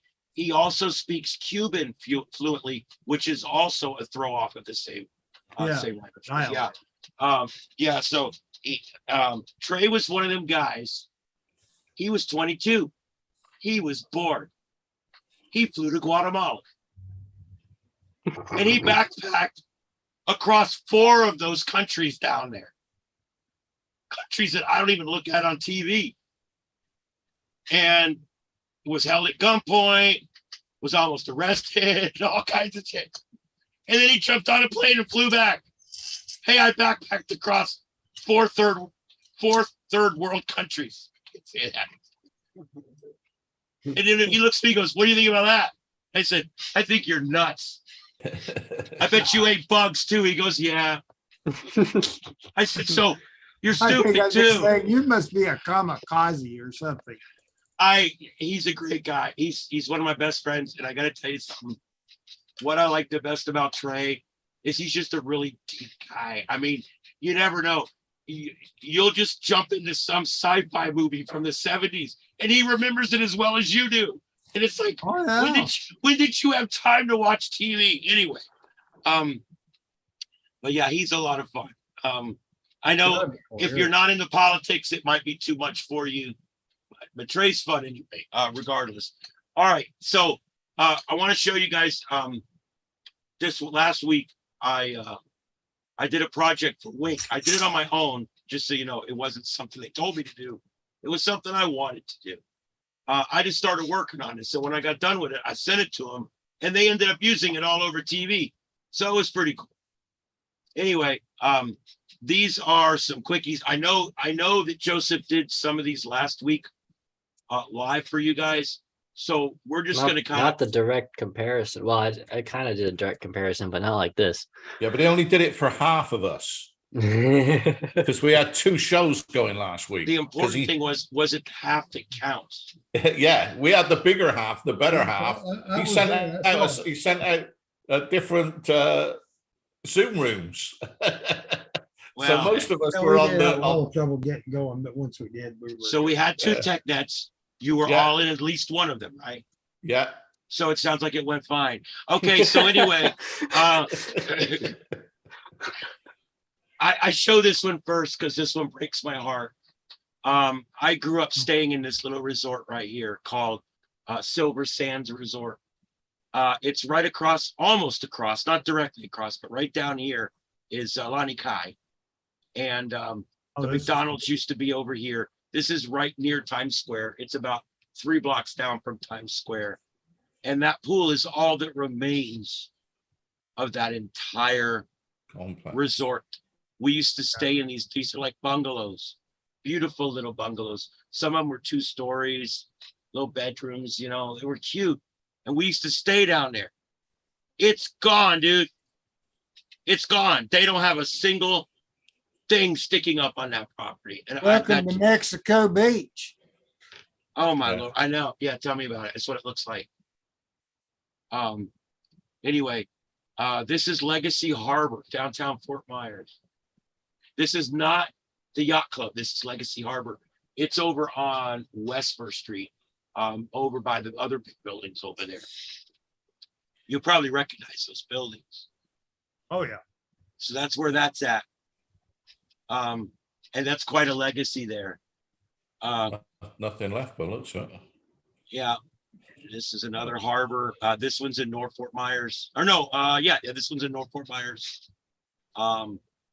And you can see it's pretty much total loss. That's the shrimp boat fleet down on Fort Myers Beach on San Carlos Island off Main Street. And the entire shrimp boat fleet is damaged, but they gave kind of some hope for it. So I think they'll have some boats back up pretty soon, I hope. Another one here, this is Estero Bay Aquatic Reserve. This is Fisherman's Wharf. This is right on the Gulf side of San Carlos Island, which sits right behind Estero Island. It's like the little island you drive over to get into the big island, behind Fort Myers Beach. That's Trailer Park down on Orange River, Oyster Bay RV Park, Oyster Bay RV Park. Wow. And that's not flood damage, that's wind damage. Wind damage. Yeah. They were in a flood area, but it doesn't look on the satellite. Although there's a lot of dirt on those roads. So we can assume there was maybe tidal flooding up that far too. This is on Fort Myers Beach, right? Yeah, it's down off Gladiolus. It's way down towards the beach, yeah. Yeah, okay. Near Gladiolus and St. Carlos. Yeah, I know where you are. This is the Red Coconut RV Resort. Nothing. What's left of the Red Coconut RV Resort? And this sucks because these are the working folks at the beach. These guys lived in these things. This is they you know, I have a little soft heart for the poor, mostly because I am one. This really sucks. I mean, this is bad. Looks This like place- Joplin after the tornado. It does. It looks like tornado damage. This is tidal surge damage with wind damage on top. But this RV park, there's Gulfview Colony, there's the Red Coconut RV Park, and then there's the Red Coconut RV Park down on the water. There's like 3 different parks here, and all 3 of them gone. The one down by the water is weekly rentals. The other ones were all people that work on the island. Lower middle class folks that work in hospitality and transportation and beach services down on the island, live in Red Coconut, and they've lost everything. Mhm. And then to add insult to injuries, the ones that left weren't allowed to come back for days and days. We can have a constitutional discussion about that some other time. Do we know how big the tidal surge was in the end? Because I've read all sorts of reports. I have as well. In Fort Myers proper downtown, 7.5 feet. On the beach, 12 feet. That's as close to about the official numbers as I know. And I'm like you, I've heard numbers everywhere. Yeah, because I've heard like 18 feet and all sorts of. I Weird and think there wonderful might numbers. be some localized areas along Estero Island that got as much as 16 or 18 feet. The latest forecast that came out the morning of the storm said 12 to 18 feet. Yeah. So they were within the forecast. That But you know, most of the forecasts got it wrong. You know that. I've got a copy of NOAA every single day. We printed out like 3 or 4 sheets of, you know, the different spaghettis and all the rest of it, and nobody got it right. yeah, nobody. Nobody. I hate to admit it, but I think I was closer than Noah. Yeah. And that's ridiculous because I'm nobody. But I'll just tell you guys right now, I knew this was our storm. 9 days before this storm, I saw You it just down had there. that. Yeah, on the Tuesday. Yeah. I had that. You sent the first email out on the Tuesday, a Right. week and a day before the storm, or week and 2 days before the storm, depending on where you put the storm. And Yeah, so so I was doing your newsletters here in the community. 1,600 people were getting that newsletter every time you did it, 2-3 times a day. Well, we And, knew those models kept showing something was gonna come and Yeah, this. but none of them brought it down. Just Yeah. the edge. If you look at the NOAA one, just the edge of the last couple of days were clipping the top of Fort Myers. None That's of true. them went down to, That's true. you know, like Naples Naples. Naples Never- proper was out of the cone for days. Yeah. I agree with you. Yeah, never It went mentioned. right up the Caloosahatchee River like 3 days Yeah. ago. Yeah. Yeah. Here's the thing that got me with this storm. Storms all do the same thing in the same spot. They really do. Storms in the Eastern Gulf look right. That's what they do. They do it every time. Irma did it. Charlie did it. They all do it. The only reason Wilma didn't do it because it was already going right. Already did hit well. but I- it was Just know these things, and every one of those kept putting it up there. The CMC, the America model, kept putting it over in Panama City, Panama Yeah. City, Panama City. And if you guys And remember, in Mississippi. several, I saved all of the net tech nets. I downloaded them as part of my saving of all the pictures. I've downloaded and saved every one of our tech nets and every one of our newsletters. I'm gonna tell you guys, I said in both the special ones that we did that it was going to hit this, it was going to curve right. It was going to come this way. I knew it was. I knew it. And I'm normally not that guy that's out there crying wolf, because crying wolf's exactly what got those 100 people killed. Yeah. Because the last 3 storms, we were told there was going to be horrible surge. Charlie, Wilma, not as much Wilma. Charlie, a little bit of Wilma. Irma, we were told big surge. Didn't get any surge. Well, Didn't get- Irma was inland a little bit. That was what the benefit of Irma that was. turned right. Yes, Yeah. but It Yeah, came early. up hard. If Came you out, look- came over Marco Island. That's what. If this one had come over Marco Island, we'd all be in a much better situation than we are now. Yeah.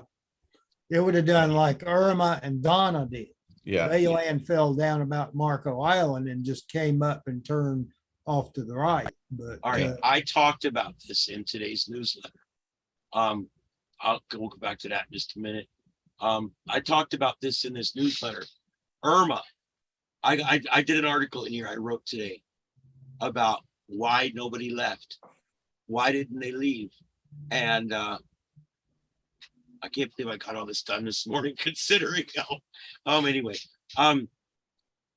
If you notice this was Irma's forecast path Mhm. that brought the same surge we got with Ian. So 36 hours before landfall, this is what they thought it was going to do. But what do all storms do when they enter the Gulf? They hook right. This one hooked right early. It hooked right, went right into the Everglades. So the whole point behind this is Irma was forecast to be a worst case scenario for Southwest Florida. But it didn't turn out because it went into the Everglades, which put the Everglades on the dirty side of the storm. And all that storm surge just went up into the grass. It was also a little bit of a faster moving storm, not as much storm surge. But this is why they issued zone A, B, and C evacuations for Irma. And they all left. And they were all on the highway at the same time. And many people had to endure the storm in their car on the highway because they were stranded, because they evacuated like they were told. They waited till the last minute. And now they're all up on the interstate. They can't get to where they're going. They don't know what to do. It was bad. They get up to Georgia. There's not an open hotel room anywhere in Georgia. Okay. They're out of gas. Their Teslas broke down somewhere only 180 miles from their house. And and they're done. They're screwed. And now what? And so this time they issued the same evacuation orders for another storm that wasn't really, going to hit here directly. And we had the complacency we saw with Charlie because of the left track. And we saw the complacency from the wolf crying with Irma, not saying they were wrong. With the model data they had on Irma, they had to prepare us for a worst case scenario. They had to. If you think about it, what else could they do? They have to prepare. It's what I do get a little upset sometimes when I hear people so down on the forecasters. Oh, they're hyping this thing. They're hyping this thing. Let me ask you something. Was this storm hyped? No. Yeah. Not really. But the only reason we don't think it was hyped was because it hit us. I know that's crazy, but it's true. Okay. Charlie hit up in Charlotte County with a little storm, devastated Charlotte County. Hey, Okay. Ian, I will take exception in one way with that statement. Okay. They're saying that Ian was the worst storm in history to hit, in one of the worst storms to ever to hit the United States. Well, Yes. That's wrong. You take Hurricane Camille in '69. I know that's the year you were born. That thing had a 24-foot storm surge at Pass Christian, Mississippi. It was a lot worse. It was smaller storm like Charlie, but Right. it had a hell of a storm surge on it all Well, the way and- to Biloxi and everything. One could also argue that the Great Galveston storm of 1900 or the Great yeah. Storm of 1933, there's a bunch of them out there that yeah. were just as bad as this one. But here's the Oh, thing, yeah. when it comes to hurricanes, you have to not only look at size, strength, how do you rate the worst hurricane? Well, some people say by the number of deaths.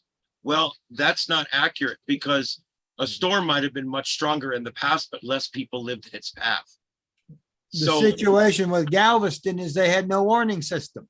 Right. Well, and that's another thing. Back then they didn't know. Excuse me. Donna Back then may have killed as many people they didn't know here if the as there storm did was with coming no or not. warning. Exactly. And had we not had warning on this storm, it would have killed 10,000 people. But Mhm. luckily that doesn't happen anymore. Here's the thing. I have refrained from saying the worst anything yet. because the numbers aren't finalized. No, no. And we talked about it possibly being a Cat 5. My bet right now is they're going to posthumously promote this thing to a Cat 5. Well, it was like only 3 or 4 miles an hour slower, wasn't it? Actually, Yeah. 2. 2. It was yeah. one. It was 155 and 157 now makes a Cat 5. But Cat here's the 5. bullshit about that. Okay, 10 years ago they changed it, or some years ago they changed it. 155 used to be the standard. Yeah.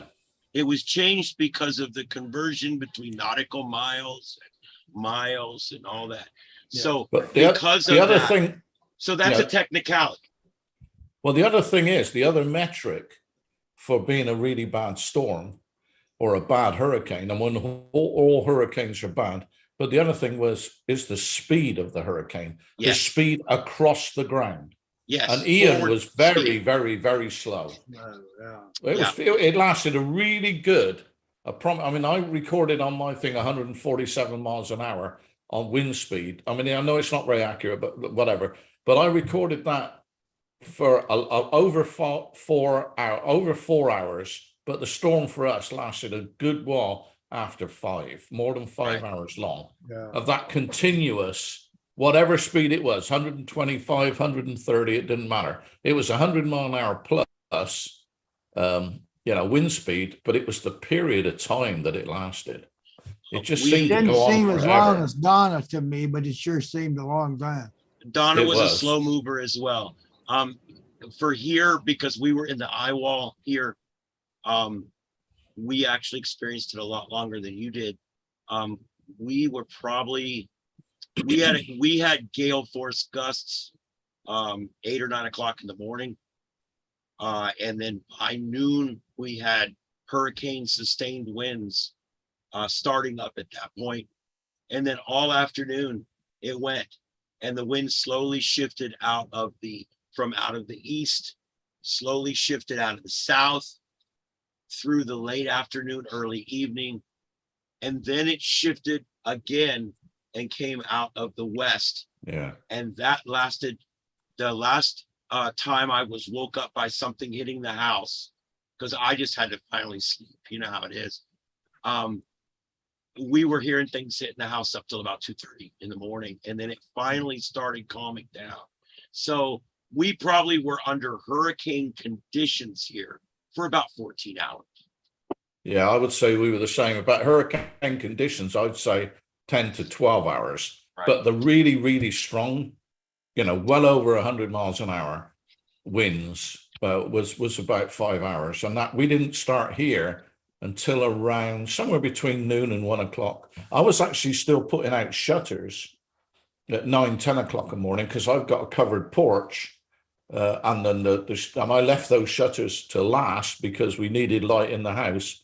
And also I knew I could put those up, Right. under minor hurricane conditions. And that's what I did. I did them in the morning. I put them up. And, but yeah, we had rain that started probably, I don't know. It was when I woke up at 7 o'clock, we already had rain. Yeah. And we had wind, but it wasn't hurricane winds. It was 30, 40 miles. No, in the morning it was just like gale force winds, Yeah. 30s, it was- 40s, and Yeah, they weren't and the rain excessive. was in bands, and we had a Yeah. few stronger gusts in the bands, but it wasn't so bad. Anyway, but I just wanted to show you guys, that's why I personally believe that Irma screwed it up for this storm, because everybody that left for Irma didn't leave. My family left the island out there. They didn't leave this time. But for Captiva, I could literally look down through the eye wall and see my brother. And over in my mom's house, she would normally always leave. She wasn't leaving for this one. Nope. My whole life they told me I got to leave because the water's going to come in. Last thing I heard my mother say that night was the water was coming in. It's one of those things, I don't know. When I use the term crying wolf to explain it, not to criticize it. Okay, does that make sense? Yeah. Because I believe that it's the forecaster's job to provide us with the worst case scenario. And I think where they fail is explaining to us what their job is so that we understand. He's not saying what you're going to get. He's saying what someone's going to get. And then you have to figure out by the math how far away from that someone your someone is and go from there. And so I think the forecasters did pretty good. I think the American model sucks. Yeah, it's got some problems. Trash that SOB, take it offline. We I could know use that bandwidth for a WinLink server or something. The Euro model, I hate to say it because I don't want my Euro friends to get a big head, but the Euro model seems to figure it out. That The Euro model had did that too. Euro had the exact track for 3 days. It It did had fail a it. little bit towards the end because it kept saying it was going to be Tampa that was going to hit. And Yeah, then it started dropping down from Tampa. some and then- the Euro consensus line was one of the farthest right lines most of the time. Yeah. And the last 36 hours, when you looked at that spaghetti model, those 2 blue lines that went right over Fort Myers, Yeah. one of those was the Euro. The Euro is the closest thing we have. The Canadian was fair. The ship's model don't do crap with direction well. There's a lot of other models out there, but truthfully, The Euro. none of them were right all the time. Oh, But yet, let's take that back for a minute. Let's take it back for just a minute. The Euro called this thing hitting the west coast of Florida 9 days before it Yeah. hit. And the thing is, That's all I you got could to say say. that was luck, but the thing is that the Euro has been pretty right for It has.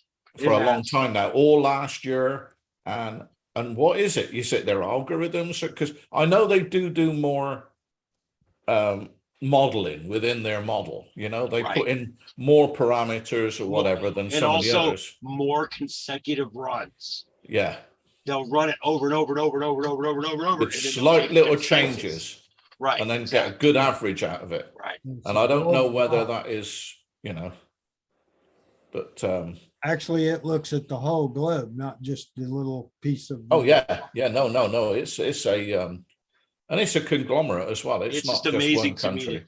amazing to me that no matter what all the other models say, the American model has us off to the left somewhere. I It know, likes it's the like- left. It must be a Democrat because it always goes left. It Yeah. always goes left. The Yeah. Euro to the right. It likes the right. It's got a right blinker going. I don't know. I don't get it. Whatever. All right. So that's that. I want to go back and finish the other I thing. we were still doing. say the bigger thing to be feared with these things is the water and not Oh the yeah, absolutely. wind.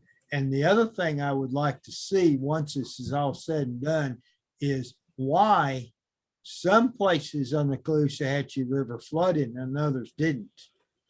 Like this area here, we had no flooding here. We had some right down on the river. The river is about 1,500 feet down the road from me. Right. We had But no water. None of here. that. But Rick, as you know, none of that matters. It's raw elevation. I'll admit, if you live on a certain side of an inlet, it might take longer for the water to get there. That might save you some rise at the end. That's true. But for the most part, honest to God, your house sits 4 feet higher than my mom's house. Yeah. There can't be, I don't know what other explanation. You're so close to the river. She's so close to the river. There cannot be another explanation. Yeah. Well, like- except the direction that the storm is getting pushed, the actual surge. It is true. She was on the north shore of the Caloosahatchee. You were on the south shore. It's a small river, comparatively speaking, to a Well, body the like other an thing ocean. is there's a But that could have been a narrowing of foot the there. river. There is a narrowing of the river between the Gulf and here. Yeah. Then it widens again. That's And true. apparently the wind picked that widening up, and that's why Wink and the yacht basin flooded, but not here. I That's wouldn't why- rule it out. I wouldn't rule it out. But I would like to find out if we can find the exact base elevation of your house and my mom's house and just see. That would be Um, interesting to know. If they were both the exact same height, man, you got the angels you need. Anyway, so let's go back to this. I'm so glad you didn't get flooded, Rick, because Yeah, let me I tell am you too. what, it's a bitch. Okay, Yeah, I'm telling you, that's there's nothing nice about it. And getting my 77-year-old mother through it has been a lot. a damn and, nightmare, I'm I sure. love doing it, but I feel so bad for her. She's uncomfortable. She wants her house back. Oh, I And don't blame her. she wants her stuff back. And what do you do? Yeah. I bring her to her house so we can go through more of her china and stuff. And while we're there, my brother and his family, because they're doing what they have to do, they're chainsawing up her furniture and bringing it out. Yeah, That's traumatic on a woman. I'm sorry. yeah, it is. This is furniture my dad and her bought when I was still not born yet. Yeah, sure it is on you So too. it's just sad, dude. It's so fundamentally sad. This picture right here is Fort Myers Beach Elementary School. Damn. Yeah, And the school itself has some roof damage, but I think it did okay. But I also know that it must have had water inundation I'm too. sure it had water. Yeah. So you got wind and water damage there to a school.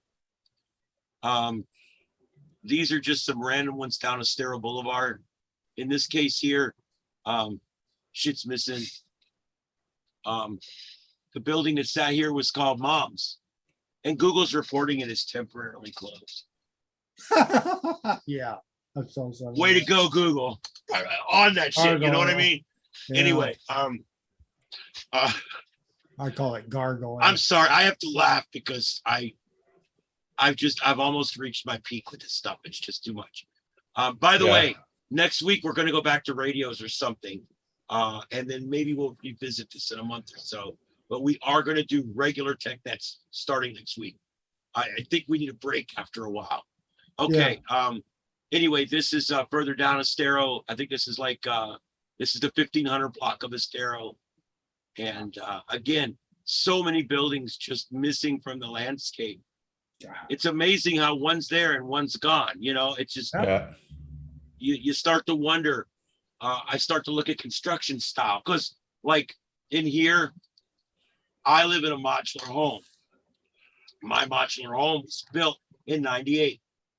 That was long after the Andrews standard was put in for Florida built modular Well, homes. they're built to Miami-Dade standards. It's Miami-Dade standard. My shed is Miami-Dade standard shed.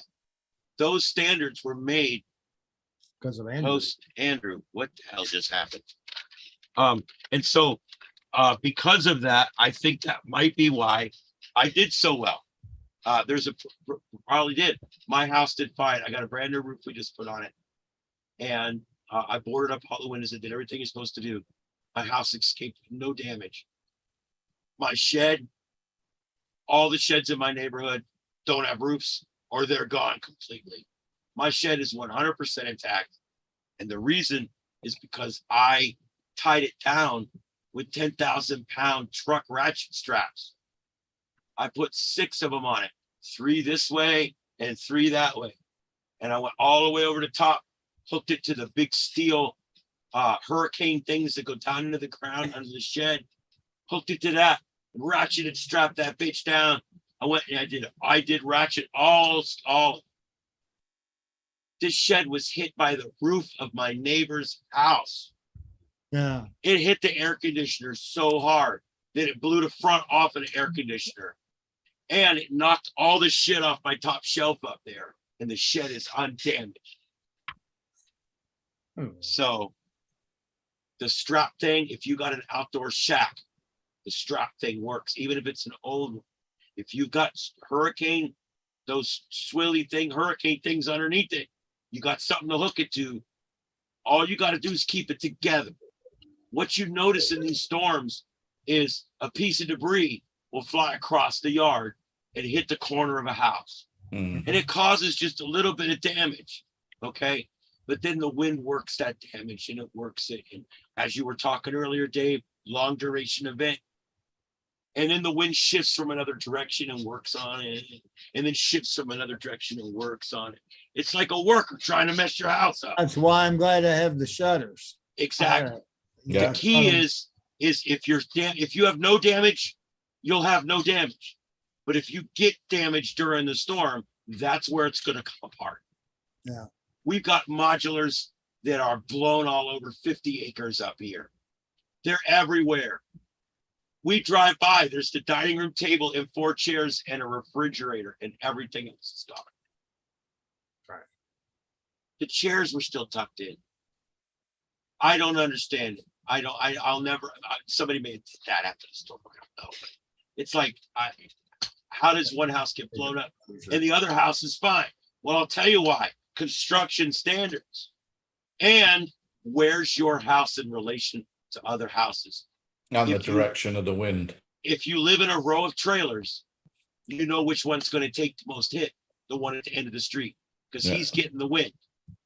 What we have this long row of cheap old 70s model trailers. First 4 or 5 of them are gone. The next 2 or 3 are damaged pretty bad. Beyond that, they're all still living in.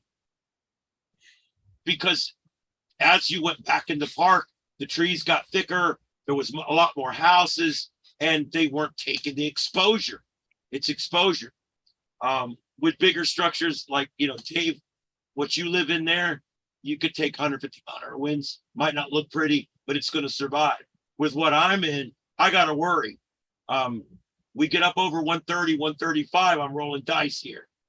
So my wife and I have decided this year we're investing in 6 90-foot long straps.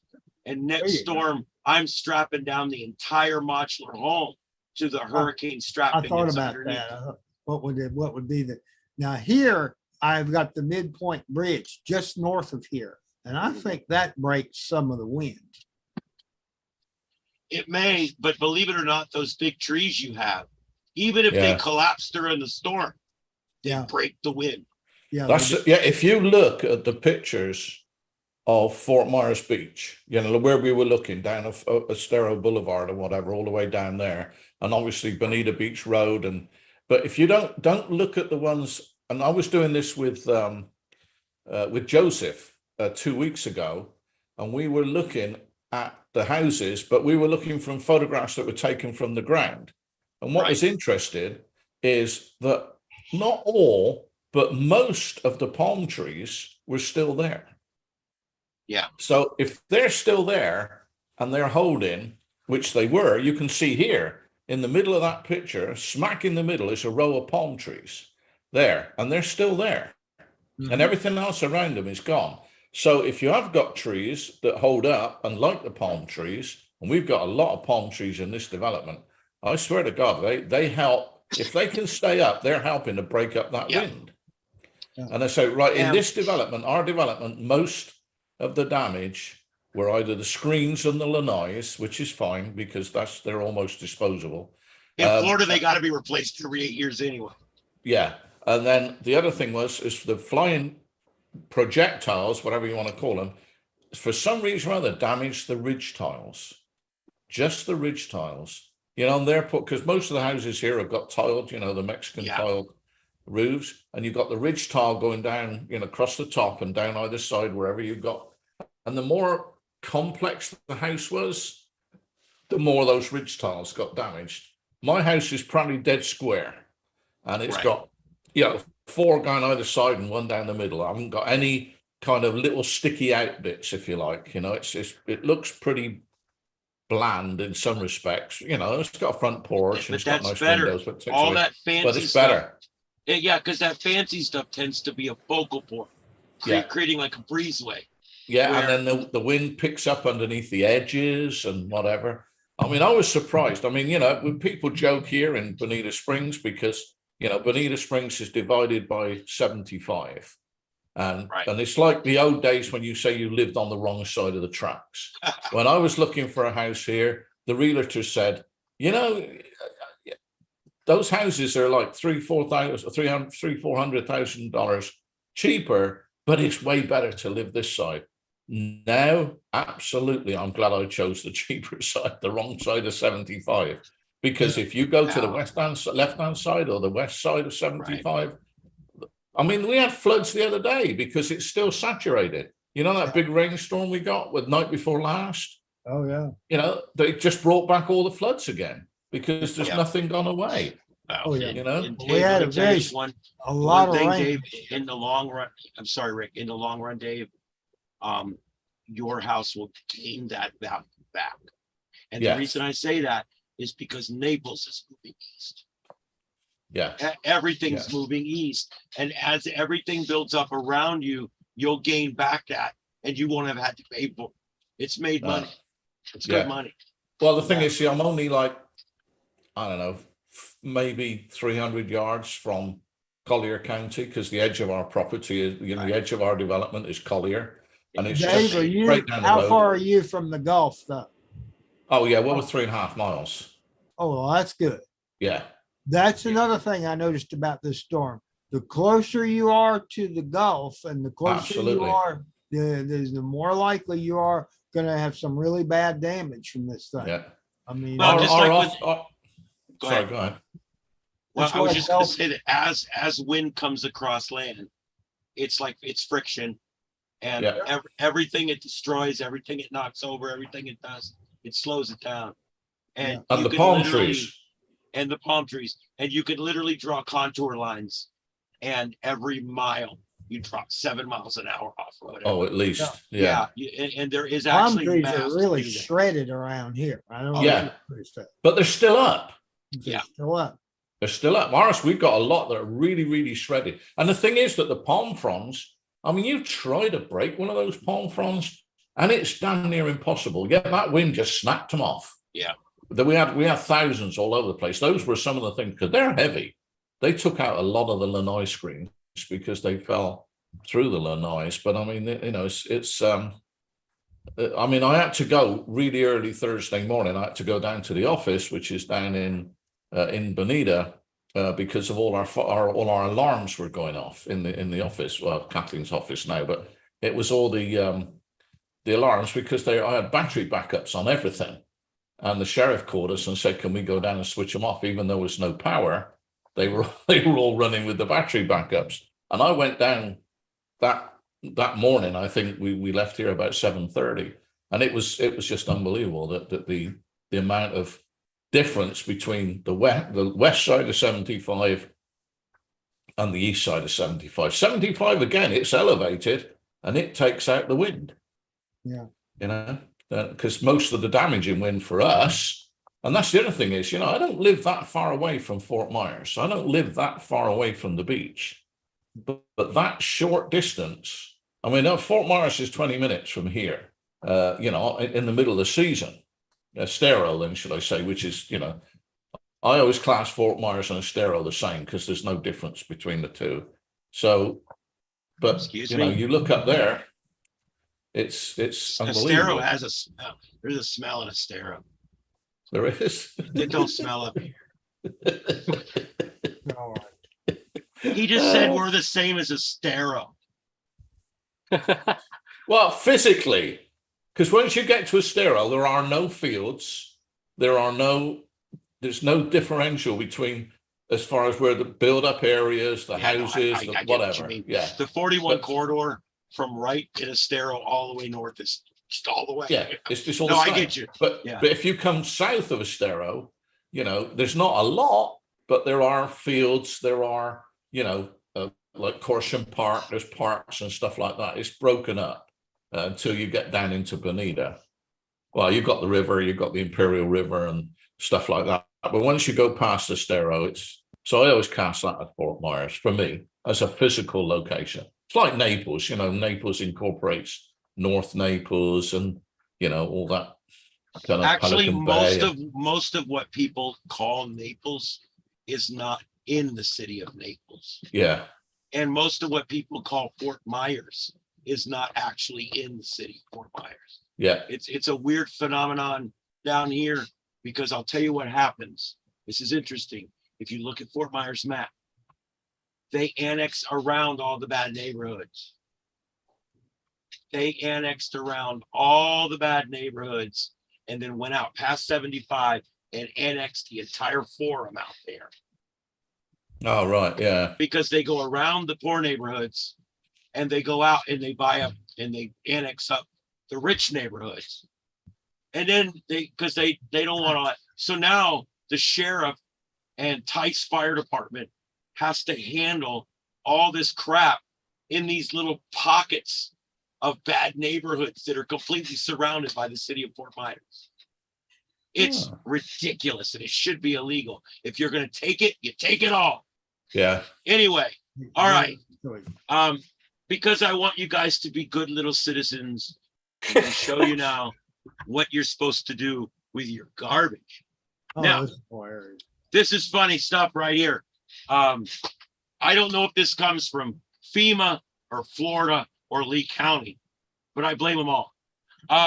This is just crap. I don't know who come up with this, but they want me to separate it out. First of all, my normal household trash has to be in my approved recycle container.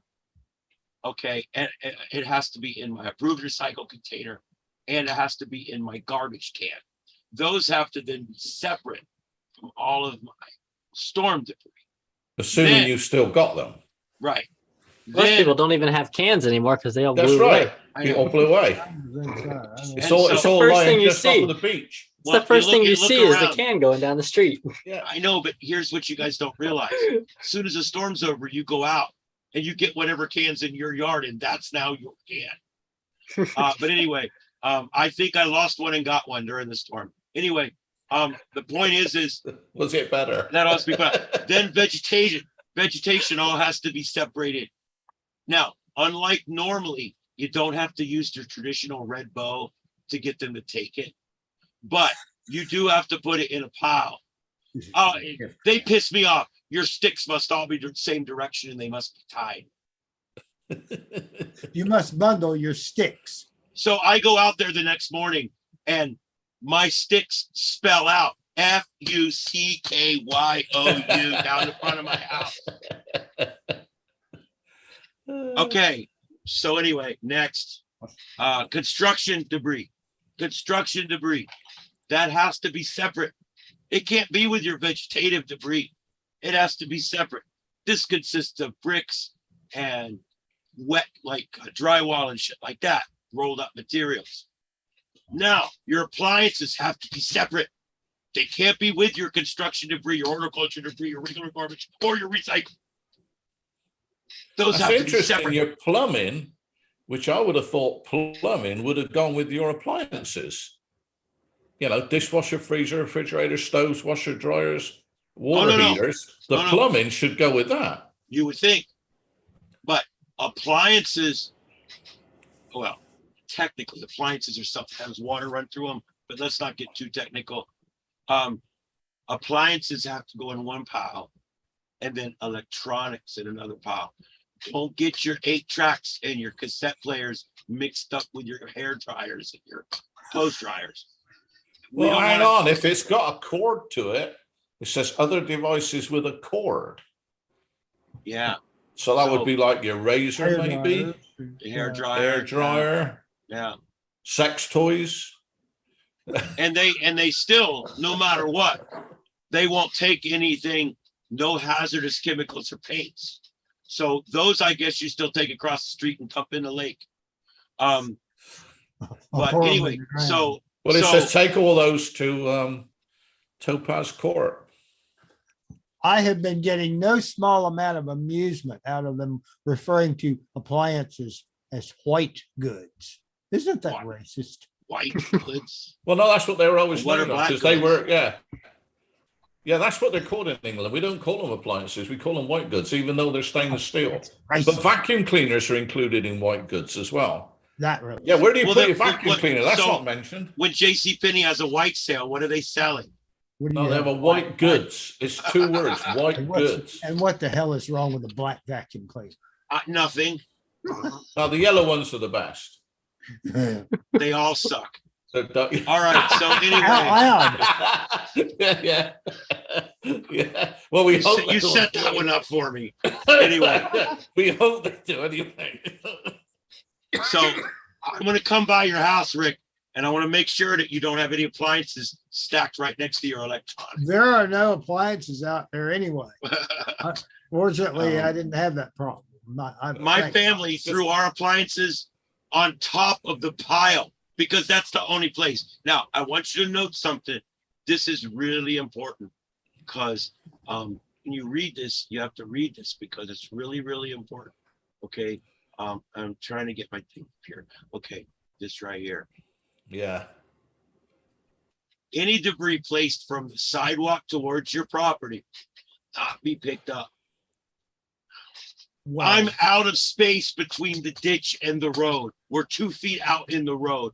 My neighbor's 2 feet out in the road. I have enough room to get one fire truck scraping by, okay, in my road. Have you Where- got sidewalks though? No, no, we're middle class. We don't get sidewalks. So Yeah. anyway, where do I put it? Where do we put it? So my one Well, neighbor, you know he where I stacked put it it? all in. Next my to one- the freaking mailbox. And they bitched about that too, but. you Well, know, where my else would I put mailbox, it? my mailbox that survived is Yeah, in the mine did pile. too. And I already told my family, when they come with the claw and pick up the pile, they will take our mailbox. Yeah. So before they come, we got to go out and dig the mailbox out and pull it up out of the ground. Or else they're going to end up grabbing that and taking it with everything else. My So, mailbox. so is what's the full. number 7 panel you've got hidden there on the right hand side? Oh, nothing. That was just instructions on Oh. what color bows are acceptable on your twigs. Okay. White. Yeah. So, but yeah, that's just the craziness that is Lee County. I'm sorry. I'm not going to gift wrap garbage. I'm not doing it. We put out a bunch of stuff after Irma over here. They never picked it up. It sat there on the county right of way. I have a county right of way and a private road. We live at the corner. So we take all our shit to the county right of way. Because if I stack it on the private road, they won't pick it up. Well, it's private road. So I have to, so it's all stacked out. I stacked all this stuff, logs and all this. They never picked it up. Finally, they came like 6 months later. It's still there. They write a ticket, not a pay ticket, but like a warning. You need to move this stuff. It's here to be picked up. You need to pick it up. I know it's not my responsibility to take my garbage that you didn't want back in. It's not. Now, this was all horticulture. It was not garbage. It was horticulture. But still. So finally, I called him up, talked to him a couple times. Are you going to ever? No, the storm cleanup's over. So you'll have to now prepare it so that it is in compliance with the garbage company's rules, waste management. And all the sticks have to be like stacked the same way. And then you need to use maybe some red, white, and blue bunting around. And it needs to be pretty. If it's not pretty, they won't pick it up. Maybe a 6-pack of beer, something, because they won't pick it up. They won't pick it up.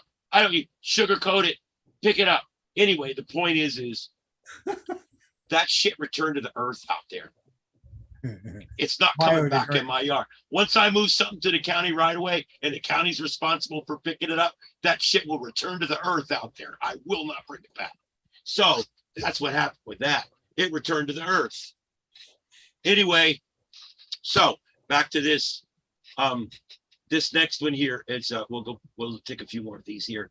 This next one is Times Square. This one's like crazy to me. When I was young, I used to go down there a lot, and I wasn't a hoodlum. My friends and I liked it down there. Back then you could actually park and walk around. It wasn't so busy and stupid. Nowadays it's so touristy, and they built where all the parking. You know what my wife said? I showed her this picture. You know what my wife said? She goes, "You think they'll put parking spaces in now?" And I'm like, honey, that's a good question, because they could start with parking spaces now because they got plenty of flat space. Would be a big problem now. Do away with all the parking spaces, make it all pedestrian. Let me tell you something. Way better. I'm weird about certain things. You guys know that. Parking's one of them. I will not pay to park the car. I went to a gig in Estero. Speaking of Estero, crap old. I went down there to do a gig, right? I get there. I got the mics. I got my mic booms. I got my two big RA20 mics. I got my, I got all my stuff. I'm recording a show for somebody. I'm doing a gig. I go to the thing, $24 to park my car at the resort. Oh my gosh. I told the person, I go, you mean I'm going to work here? I'm coming in as a vendor to record something as a producer. I work for a living. It takes me 2 hours to earn that kind of money. Are you nuts? And she goes, well, that's how much it costs. And I said, look, you people are smoking crack in there. And I backed out and I went down and I drove a quarter mile down the road and parked on a public right of way on the shoulder of a side road. And I walked all the way to my gig with my shit over my back. I got my shoulder straps out, I tied everything up, and I walked. I will not pay to park my car somewhere where I'm going to work. I will not pay to park my car somewhere where I'm going to attend. And I will not pay to park my car somewhere where I'm a patron. And if I have to pay, like if I go to the Lee Civic Center, okay, I park on the county right of way behind the Civic Center. And I walk in the back pedestrian gate and I walk down to the building and I walk in. I do not pay to park. I have not paid to park my vehicle anywhere in 20 years. And I won't. If I go to the beach, I'll drive around for 2 hours till I find somewhere to park. Never been towed, never got a parking ticket. But I will not pay to park. Paid parking is the biggest ripoff in the entire world. Why would you pay to park? You're going there to use the business or to serve the business or to be a part of the business or to work for the business. Why would I pay to park? You wouldn't like downtown Atlanta, I can tell you that. Yeah, No, I was gonna say, I yeah. don't like downtown Atlanta. I can tell you that. We went to Baltimore, my wife's hometown. You got to pay to park just to see if you could pay to park. I mean, it's like, I don't even understand it. Everything. There's no parking places anywhere for free until you go outside of town to like a supermarket or something. And I'm like, look, if they have such piss poor planning that they could not plan enough parking for the visitors, then I'll patronize somewhere else. I'll go to a different town. I'm sorry. That's the way I am. I won't do it. I know that may sound crazy, but I won't do it. These gated communities, they all want my driver's license to get in. I would never give some minimum wage dude my driver's license so he could scan it into a machine. And now he's got my social security number. He's got my address, my date of birth, my first, middle, and last name, and everything he needs in that guard shack to steal everything I own. But yet people do it all the time because they're like automatons. They go around all day. I could have put my license in this one. I gotta put my license. You know what I do in them communities? I go to the back gate and I follow somebody in. I have never given my license to a gated community. I scan tags in Lee, Charlotte, and Collier counties for a repo company. And I never left my license in a card gate. I got into every single one. Yeah.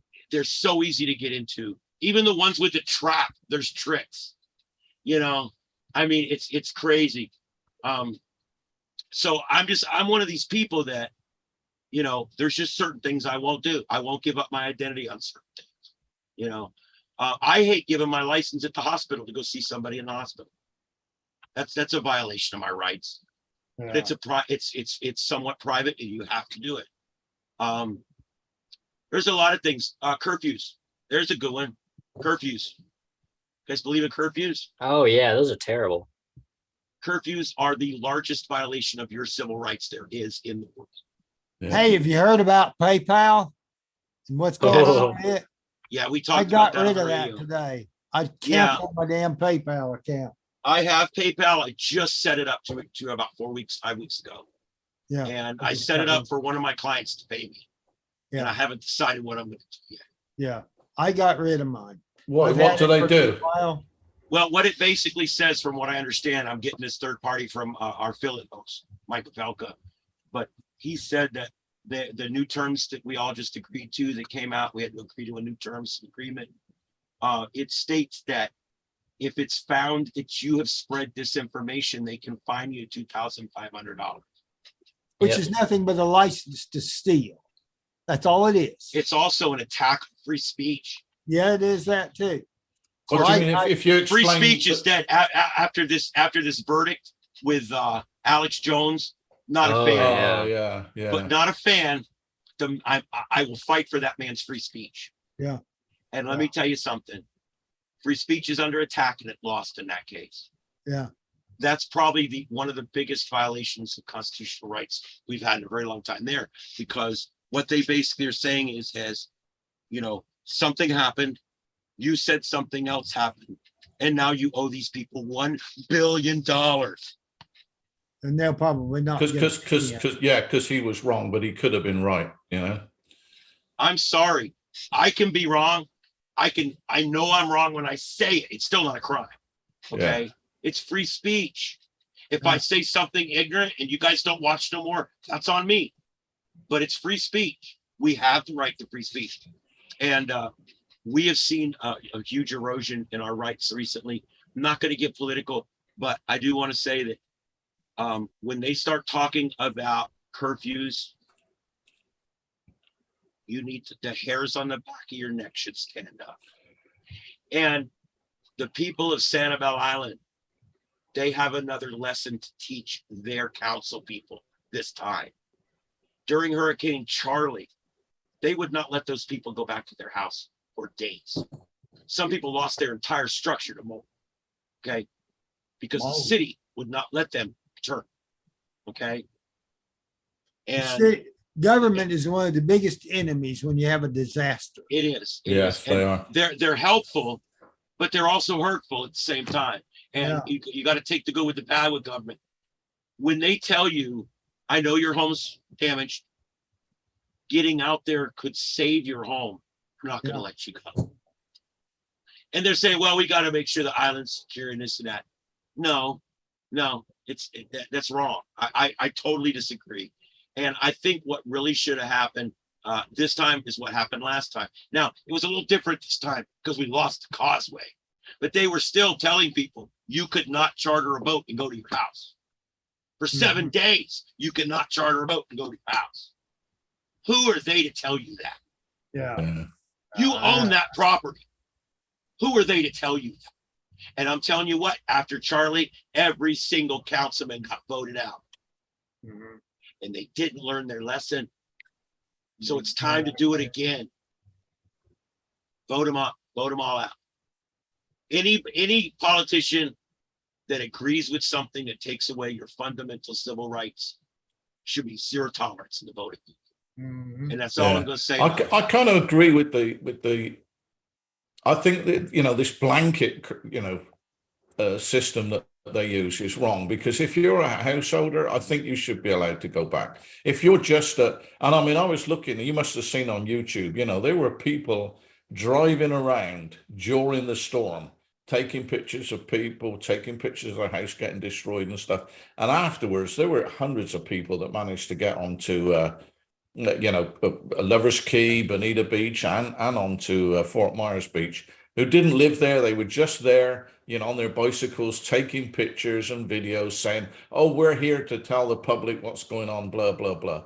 I don't agree with that, because there was a lot of looters, There was, so but I think if you need to stop free media in order to prevent looting.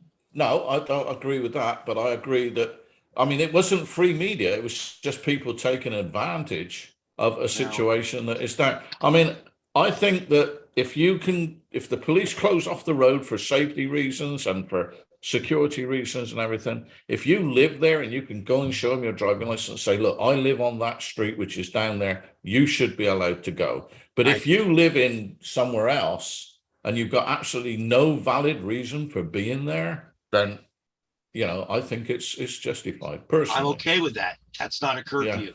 No. It's a selective curfew. We're verifying that you have business in this very damaged area. Yeah. I can go that far because what we're doing is we're trying to protect those people. It gets into a sticky wicket because technically every one of us is a member of the media. There is no such thing as official media in this country. We're all not anymore. Yeah. I mean, I actually have media credentials, but that doesn't mean anything because we're all media. You know, if a cop asks you, do you have media credentials? You tell him, do you want me to print something out? Because that's where they come from. Yeah. You know, there is no such thing as official media credentials. So it gets into a sticky wicket where we got to make sure that the media has access. Government's gotten to the point where they shit on the media constantly. They never let the media into anything. They never let them close enough to get a shot. Why? Because they do stupid things and they don't want to be seen. They want to prevent transparency. That's the whole purpose of it. Okay. The reason the media center is always on the other side of the ridge is because they don't want you, the public, to see what they're doing while you're paying them. Well, That's the other wrong. thing is that the media is not what it used to be. The media is really quite tacky now compared with what it used to be even like 20 years ago.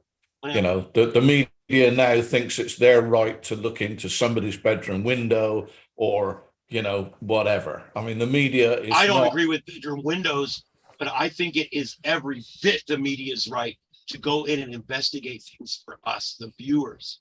They are our eyes, our ears, and our hands out there. They have to investigate this government and make sure they're doing things right. That's the media's job. And so yeah, I'm careful not to do anything that's going to dull that knife. That's all. I agree yeah, with but what I you're think, saying. I think, People yeah, run amok at anything. yeah. And that's the problem is that at the moment, we've got to a situation, well, it's a total lack of respect. But the other thing is, like you say, you know, these people come up with a YouTube channel and then they automatically say, I mean, there's one, and it's Southern Living. I don't know if you've ever seen that, but We watch them all the time. Yeah. it's disgusting, I think. I think those Really? people, yeah. I do Why? not like those people at all. Because People- they people pry holding into on. people's, you know, when something is going wrong, like the hurricane, they're taking advantage of the way people are feeling and the things that are going on. They're You and just I not. differ greatly with me on this opinion. Yes, you're right. Well, yeah, because I'm quite happy to not only pay for parking, I like to pay people to park my car. So yeah, we're on a different, you know, we are on a different level. No one drives my car but for a me. joyride. I've got a lot of cars and I let anyone drive them, and I'm quite happy for someone to park mine. You know, some 17-year-old kid can go park my Jaguar anytime he likes. I'm more than happy to let him do that. When I go drive to a restaurant or 16-year-old something. grocery getter, and it's all I got. Nobody drives Yeah. it but me. Yeah. We are different, but I think that, you know, I'm not. Look, I mean, in the old days when the media would, you know, when we had like, I don't know, Watergate or whatever, you know, when the media was really, really, you know, professional, if you like. I think that's what it is that the media, well, I think the problem is now that as soon as they started rating the news, that's when it started falling apart.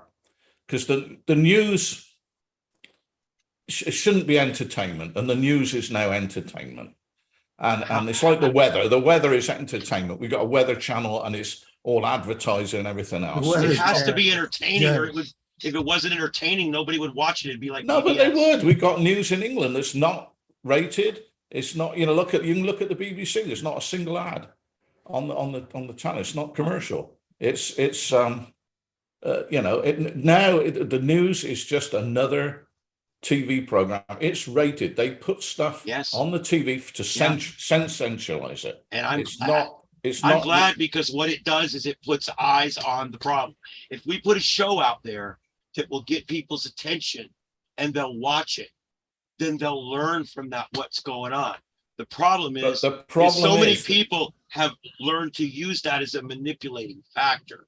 And that's where I think your problem with the media is totally different than my problem with the media. My problem with the media is I want honesty in media. If you are a But left-leaning they don't journalist, give you the you honesty. should be a They left. sensationalize it, and they give you, you know, like, you know, in the hurricane, you get, you know, the reporters that are standing in the gutter, so it Yeah. looks like the Yeah. floods are 2 If feet they're deeper than out- they really are. They're out there Yeah. doing that so you don't have to. No, I but used to they're feel not just standing like on you. the road. They're standing in the gutter or in the ditch. Okay, it yeah, makes you've it look got a like the couple water of is up them. You to got the waist, one where you the know. boat went by, she's sitting in the boat and the Yeah, people yeah. walk by. Okay, you're talking about extremely rare cases. Yeah, no, but what I'm talking, if you don't I know, but sensationalize it's- something, people aren't going to watch it. The last thing we need is a country for people to become disinterested in politics.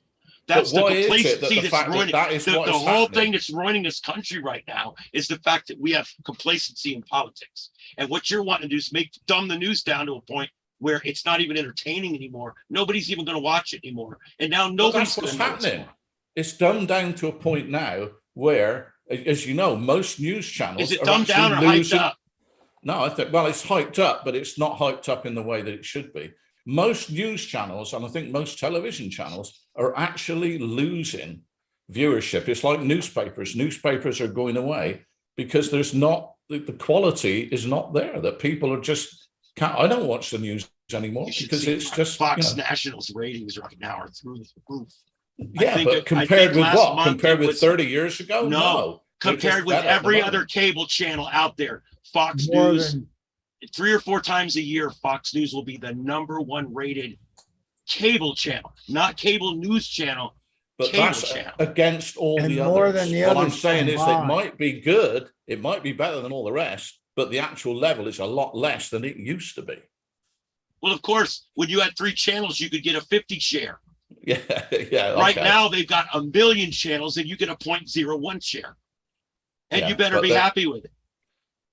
No, the ratings have changed drastically because of the number of people watching and the different ways there are to watch now. But on My problem is average, when I hear people say that news is just sensationalized, it's all sensationalized, and that's the only reason why people watch it is because yes, we have to do whatever it takes to make people interested in that storm that's coming, or that idiot in the White House, or whatever it is we're doing. We have to make people want to watch and want to understand. This is what I do for a living. I do a political talk radio show. My job is to make it entertaining. That's my job. I have to make that show to where people want to watch it, to listen to it every day. Oh, it's 5 o'clock. and it Trey's on. doesn't really matter what your standards are to do that. It correct? does absolutely matter what my standards are to do that. Well, it Absolutely. doesn't appear that way. It really You don't think doesn't. so? No. What standards are you referring to? Truth, honesty. Truth and honesty. I mean, it's a standard. It's a standard statement. You know, don't let the truth get in the way of a good rumor. Okay, you don't listen to our channel, I take it. I do. Yeah, I listen to it. Usually when I'm in the car, I don't listen to it for very long, I must admit. But I don't listen to any other political shows. You know, I don't even listen to the news. There anymore really is because I no find other it- political talk radio except NPR, which doesn't get enough people listening to it to even make the book. Well, I regularly listen to that one. We're but the I mean, I number think- one NPR is station. insomnia. Oh my It is. God. It is. Let me tell you something. We're #1 station in Southwest Florida at 25,000 watts. Now, Yeah. how is that when we got 100,000 watt music stations, 50,000 watt talk stations? Why is it that we're #1 at 25,000 watts? The reason is because we have a product that people want to listen to. Content, yeah. They want to listen to what we But what I'm say. saying is they're not listening to it as much, particularly the youth, I'll be right. the people that it's important that should listen to it, are not listening to it to the level that they used to. The news used to be a big thing, you know, 6 o'clock at night, everybody would switch on the TV and watch the news, and everybody would watch it. Everybody used to buy a newspaper and read Right. it. Now it doesn't happen like that. It doesn't happen. You might be number And one, what you're but you're talking number about one. doing would make that even worse. We want What am I people to talking about? watch. We want people to watch. We want the news to be engaging. There's a difference between engaging, entertaining news and news that is lies and biased and all that kind of stuff. I get all that. But it You know. is, you know, you look at CNN and you'd think that Trump is still the president. I mean, you just look at CNN's page I today. know. He's I mentioned actually- like 50 times. You know, it's And funny. he's- I search their page every single day at 4 o'clock. Yeah. And And I how many search it times- for the number of times the word Trump comes up and the number of times Biden comes up. I've been tracking it now for 5 months straight. And I'll tell you, CNN says Trump 2.5 times more than it says Biden. I agree. Trump I agree. isn't And even it's in the White It's House. crazy. and that's biased, you know, it's one It of the is. big ones. That's why they just got bought out. There's big changes coming down. They just moved on to Lim in the mornings. That Mad Cow chick, I don't even think she's there, but on Mondays now. Things are changing over at CNN. I'm telling you. I think Yeah. Mad Cow is gone, but I'm not. I think sure. she comes in like every other Monday for 15 minutes or something. It's yeah, I but just she's still covered her there. up She's here. still there. She Anyway, was scary um, up here on. Isn't that when the crickets come on? yeah, I think it's the Cricket Channel. I don't know. I do agree with you. There's hype and sensationalism along with it. That's called performing. It's a performing art. News is a performing art. It's what I do for a living. I present the truth. But to be as honest, know. I don't class your station as news. I think yours is entertaining news, but I'm talking about just the general 6 o'clock at night news, you know, the 8 o'clock in the morning, the 9 o'clock in the morning, yeah, on the hour, the news. You So love it gives you Terry the Gross. news. Sorry? You love Terry Gross. Yeah, yeah, I do. I used to live right next door to her, but that's a Look at personal that. thing. Yeah, Terry Gross, I used to live really close. She used to live in Newtown, and she was right on the edge of Newtown. She was about 3 houses away from me, Really? up in Bucks County in Pennsylvania. Wow.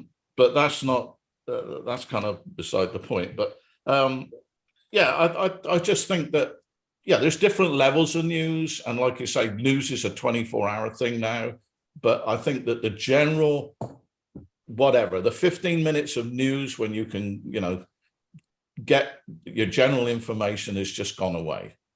It's not, it's because it's sensationalized and it's, you know, we get, and then the other thing, of course, is in the US is that the news is so US biased. There's nothing from any, you'd think, you know, the US is 5% of the population of the whole world, but rarely. Yeah, but we do see 50% of the good stuff. that's really. I just totally made that up. I'll tell you, It if you sounded went good. to, if you went outside of the US, people, you would be surprised at what people think. They do not think that's. I mean, it's gone down. I will match any country out there on any standards you want, whether it's inventions, development of new drugs, anything you want out there. Okay, The United States wants ass.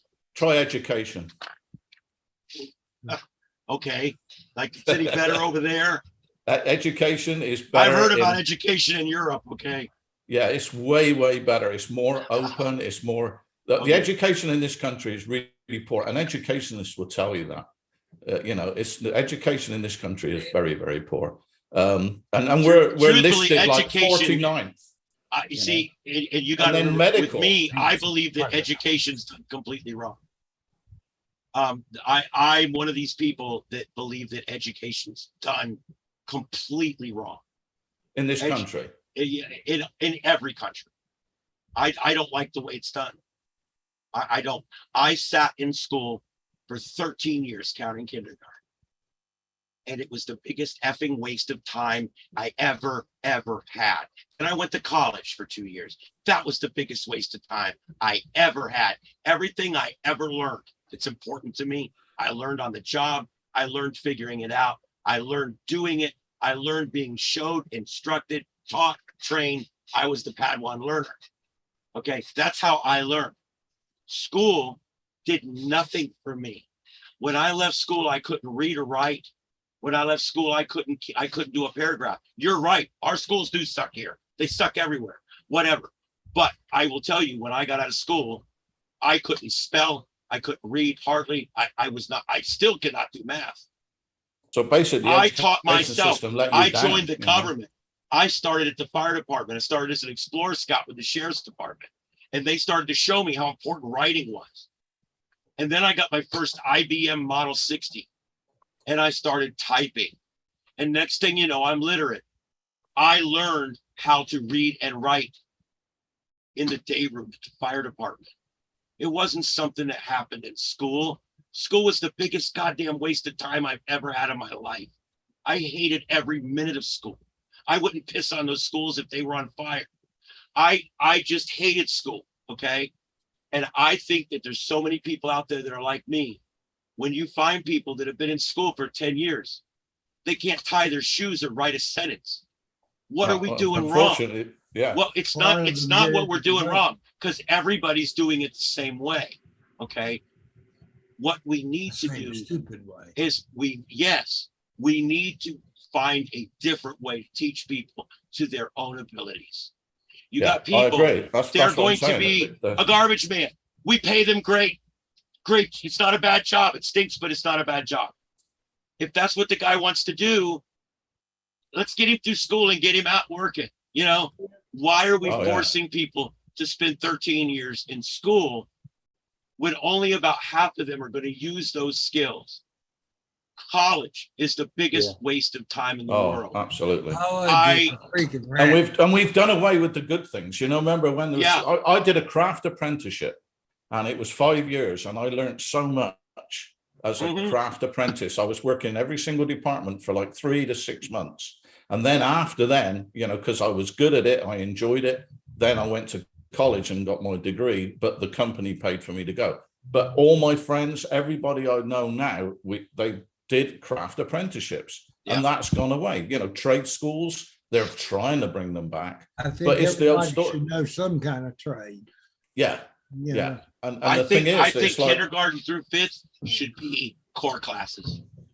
Kindergarten through fifth, reading, writing, arithmetic, basics, measurements, all that but kind of make stuff. it fun, make it Make it interesting, fun. make it But so that, you know, when I was talking about this today to somebody, I was saying that, you know, because my daughter is she's a curriculum coach, and she's also into IT because they're all using computers and everything else now. But she's as frustrated as hell because the people that tell her what she can teach and what she can do and what the curriculum are people that know nothing about education. The education system here is people who are voted into the education board of your particular area. They're not properly trained. They don't know what they're talking about. You know, it's really sad. And the people that are suffering, you know, I mean, let's face it, the greatest companies, regardless of what you see here, everybody who leads those countries are foreigners. You know, it's like, you know, Indians are just unbelievable. They run everything from Google to Microsoft to Tesla to whoever, you know, because their education system is based more on a practical system and a language system and, you know, an engineering system, if you like, where ours is based on, you know, Kardashian's ass or something. You know, if you talk to the kids. I agree with that 50%. And because the other 50% of that argument is the people who migrate here and do very well are the upper certain percent of that country.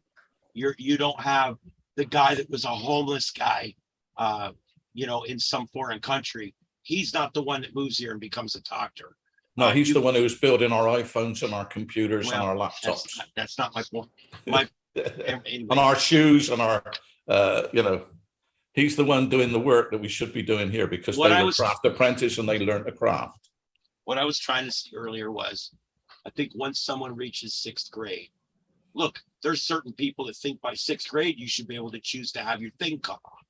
Okay. All I'm saying is by grade 6 at age 11, we can start working on finding vocational things for these people. Agree. I want to find, I want these people, look, there's no reason why a guy can't, okay, he wants to get into the service industry. It's what he wants to do. Okay. He should be apprenticing by 9th grade in an automotive shop every day. He should not be going to school. He should be apprenticing in an automotive shop. What does a guy in an automotive shop need to learn algebra for? This is the whole problem, is we're trying to teach everything to everybody. And the truth is, none of us have brains that will hold that much information. So someone like me, I didn't do well in school. I cheated through the whole thing. I hated school. And I found every way in the world to get out of school. And then when I had to be there, I found every way in the world to get the grade I needed to get out. I hated school. And it was because the system was broken. They came in every day and made us memorize the dates of the battles in the Civil War. We never once discussed why the goddamn thing was fought in the first place. That's right. Yeah, they teach you the date of the battle, but they don't teach you what the battle was about. It's so important. Now, it's like these people, some of these statues and stuff they want knocking down were actually people who fought for them. who actually, Yeah. yeah, I agree. The history, geography, somehow General Robert E. Lee's become the image that we baddie. all associate with the guy that owned slaves. yeah, Okay. yeah. People George need to read Washington their history. wasn't. Yeah, Yeah. Geography and history are really, And the one that gets me is when they take Lincoln's statue out of a school. yeah, Yeah, that's, And why? Because he wasn't nice to minorities. He's the Republican that freed the slaves, you dumbass. yeah. Okay. Who? Yeah, the Republicans have made all the good decisions for the. And that's the other thing is, That's like getting a the little too people. political. Let's stop right there. I don't want to. I don't want let's to run stop. people off because I love everybody. But anyway, but no, that's what I think is schools should be 6 years of core, and then after that, we begin working with you every day. You go to a different job. Every day you go to a different skill. You learn a new thing every day. This is what an air conditioned repairman does. This is what a mechanic does. And I guarantee you, each of those children will immediately know when they get to the one that's for them. Yeah, I Whether agree. it be a radio technician or maybe a skills. financier. Maybe it's a financier. Maybe it's somebody we're gonna send this person over here to be an accountant. He's in the numbers. He wants to be an accountant. We've got a school for that. Well, go back one step from that. Let's teach how people how to balance a checkbook.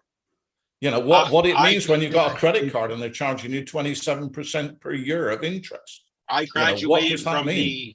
I graduated after 13 years in the Lee County public school system and did not know how to write a check. Yeah. My mother That's what I'm had to show me saying. how to write a check. Basic practical skills. You don't really need to know, I think that's too advanced to know what an air conditioning guy goes, but basic skills. No, don't misunderstand what I'm saying. At grade 6, we begin the assessment process. Oh yeah, to find out what start working towards that they want to get into. Right, exactly. Computer programming, that's a big one. We got to have plenty of room for those people. Anybody that wants to get into computer programming, get them into that. Before long, we find out that they want to be a graphic arts guy. Do they want to be a machine code guy? Do they want to be a system guy? What do they want to do? And we work into this where someone can have a primary to secondary vocation. We're basically taking the college plan and working in middle school and high school, basically, because there's no sense in me going to history. I went to history every year and I sat there and I hated it. It was all memorization. It was all stupid. And when I graduated, I never knew why any of those wars started, why they ended, or what they fixed. And those were the only points that I really needed going forward. Yeah. What good does it do to know all the generals' names? What good does it do to know the capitals of states, for that matter, if you can't do a job? Even if you don't even know where those states are. Right. So I just have such a problem with the way it's done now, because I really think there's other ways to do it where it's vocational based. It puts them where they need to be, because right now half these kids are dropping out because they're not getting what they want. Yeah. And then they have to somehow make the connection between their useless ass and that career that they wanted and make it happen. And it's not easy. I think firemen should be firemen in high school. They should already be taking their classes. They should already be riding on the engine, hitting hydrants, not going and burning buildings. But they should already be working with the guys. They should not be doing stuff. Kid knows by 9th grade he wants to be a cop. I knew I wanted to get into public safety. In 9th grade, I was a sheriff's explorer. And then later on, I did different things. And I started the fire department at age 17. I knew very early on what I wanted to do. And I look at most of the education that I got as being worthless in the things I wanted to do, but they never taught me how to write a report, which is something I needed to know how to do. And it just, I don't know. There's just such a better way, I think. And I'd love to find a better way. And all kidding aside, Dave, nobody's doing it right. And I know it sucks in this country. I do. I mean, I'm not gonna blow up your skirt. It sucks in this country. It's not great. No. I know because I lived through it and my family's lived through it. And you know what the most shocking thing for me was in the last 20 years, besides this hurricane, was when we were homeschooling. My grandchild sitting there homeschooling, and I would sit off camera and listen to the way that condescending woman spoke to him and other people in that class, and to the way she talked to them, the way she talked down to them, and the stupid shit that she told them. My wife finally told me, don't go out there because you're going to end up getting us in trouble. You're not going to be able to keep your mouth shut. And so I literally had to quit because I wanted to see for myself, what are they teaching these kids? A lot of it's crap. And they talk to fifth graders like kindergartners, in my opinion. Yeah. And I just, so I don't know, there's a lot could be done there, but we're not going to solve that tonight. Let's finish up real quick with these pictures. I wanted to show you guys a few more of these that I got here. That's the pier down at the beach, the Fort Myers Fishing Pier. The Naples Pier, I understand, survived with damage. Yeah, it's in two parts. Yeah. Yeah, a good part of it got washed away. Yeah, the end of it, like the end of this one, is that, which was a building. It was very similar to this. Yeah. Not the same, obviously, but it had a building halfway down, and that's still there, but you can't get to it. And then the strip to the building at the end, is gone. It was notice the pollution. Look at the wash. Look at the color of the water. Yeah. Look at the pollution. The colors, all the tannic acid that's running out, and the pollution and the shit. Yeah. But I'm talking about, look how deep this is gullied out here. Yeah. Before that was beach. That's probably 5 foot deep right there. But before that was beach where people would walk underneath the pier. So that's like Wiggins Pass now. Wiggins Pass, which is an island, but it's close in. I'm sure you know it. I'm sure you've been there, but it's a beautiful park. Yeah, I know Wiggins Park now. The parking lots, all of them, there's 5 parking lots. They're all totally chewed up. The water got underneath the thing, but there's 4 foot stand across every single one. Wow. And that had to come from somewhere. Yeah. I used to go there all the time. I showed Joseph a couple of weeks ago some pictures of when I was down there against. But all right, this picture here is Lynn Hall Park. For those of you who don't know, Lynn Hall Park is right next to Times Square. That's the public park where you can park down there. It's named after Deputy Lynn Hall that was shot and killed there one night at that park back, I think, in the 70s. But that's Lynn Hall Park, and it's gone except the bathrooms. It looks like are mostly still there. But that's crazy. That whole park's pretty much gone. And once again, a lot of the palm trees are still there. Yep. This is right behind Times Square, but like on the bay side, on the other side. And this was a nice little inlet here. Looks like somebody was dumping their shit in there already. And now look at it. You can't even, it's not even a navigable waterway anymore. So where did that building in the top right-hand corner of the water that's across, I guess that's a ramp, where did that building come from? But this one? Yeah, on the after picture. There's a building across that one. Yeah. Yeah, that's this one here. You think it is? Yeah, it's been moved off its foundation. Because that's still there. Yeah, because this is the foundation. This part goes here, and this part. That part goes there. Yeah, look at that. Oh yeah. How I just figured that out, I don't know, but no, I think it wasn't my public school education. I can tell you that. Yeah, no, this piece here is the piece from the bottom. Go down from there. Go down from here. It's there. Yeah. That should be, Oh, it could. Yeah. I think it's that piece. Yeah. Yeah, but I still think that one could be this one here. Yeah, it got pushed back and over, and then all that stuff, wherever that came from, because the buildings around it still look like they're pretty much there, where that pile of rubble is. All right. Oh, this wow, is- look at that. Yeah, this is on the base side of Estero Island near Times Square. This is down about 6 or 8 blocks. Wow. And basically everything washed back. And then Yeah. these houses kind of ended up being the rake that caught it all. Yeah. See what I mean? It was all flowing. And then when it reached that last row of houses, the houses held, which means they stopped all that debris and they created basically a rake, and it collected all that debris along the roads. That debris there is as tall as the houses. That's all the houses that are to the All these south. up here, yeah. All these here, yeah. And more. Jeez. Wow. Same area. This is off Estero. This is Estero Parkway, Estero Boulevard right there. This is going to be the 700 block. See, But look at that. That U-shaped building is completely It's gone. gone. Yeah. Yeah. Yeah. All these here are gone. Yeah. The one next to it looks like it's lost a little bit from the front, but it looks like it's pretty much next to the U building. The Yeah. U-shape, that one is still there. Still there. I don't see it.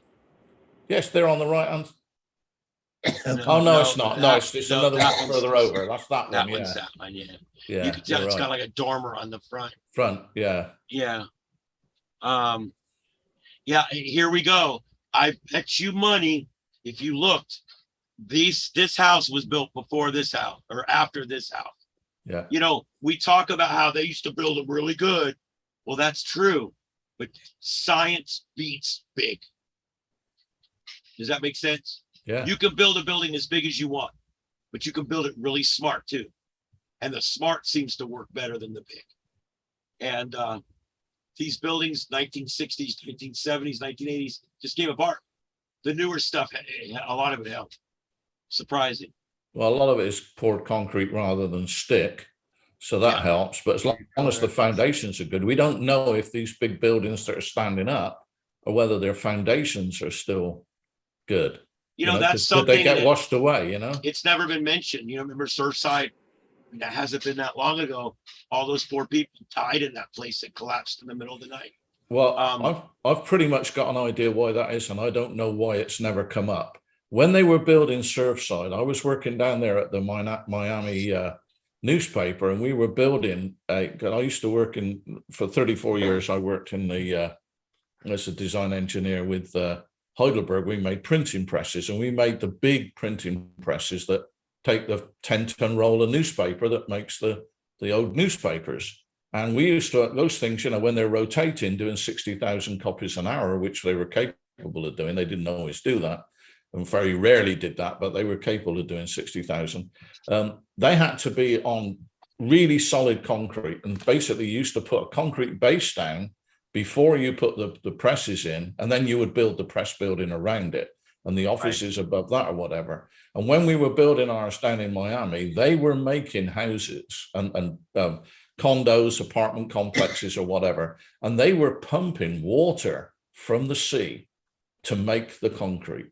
They were bringing water in and they were mixing the concrete with seawater. I didn't think you were supposed to do that. Exactly. You're not. And we would, you know, I never heard of that. No, but that's what they were doing. We were there watching it. So I wonder whether those buildings that they were making and could, you know, basically the interior metal just rusted away and then the concrete broke up and everything. I wonder whether it was because they used seawater. And we used to bring diesel water bowsers, which are like a gas delivery truck, in with purified water to mix the concrete for the bases that the presses, and those bases are still there, and they'd be 16, 17 feet deep in places, because, you know, say those newspapers, that roll of newspaper is 10 ton, and you're rotating that at a phenomenal speed. Yeah. In the vibration and everything else off of that. I mean, just breaking those was horrendous, you know, because it used to generate so much reverse power, you know, into the motors and everything, that it was, you know, we had big dampers, huge capacitors, and all sorts of things that would absorb all that power.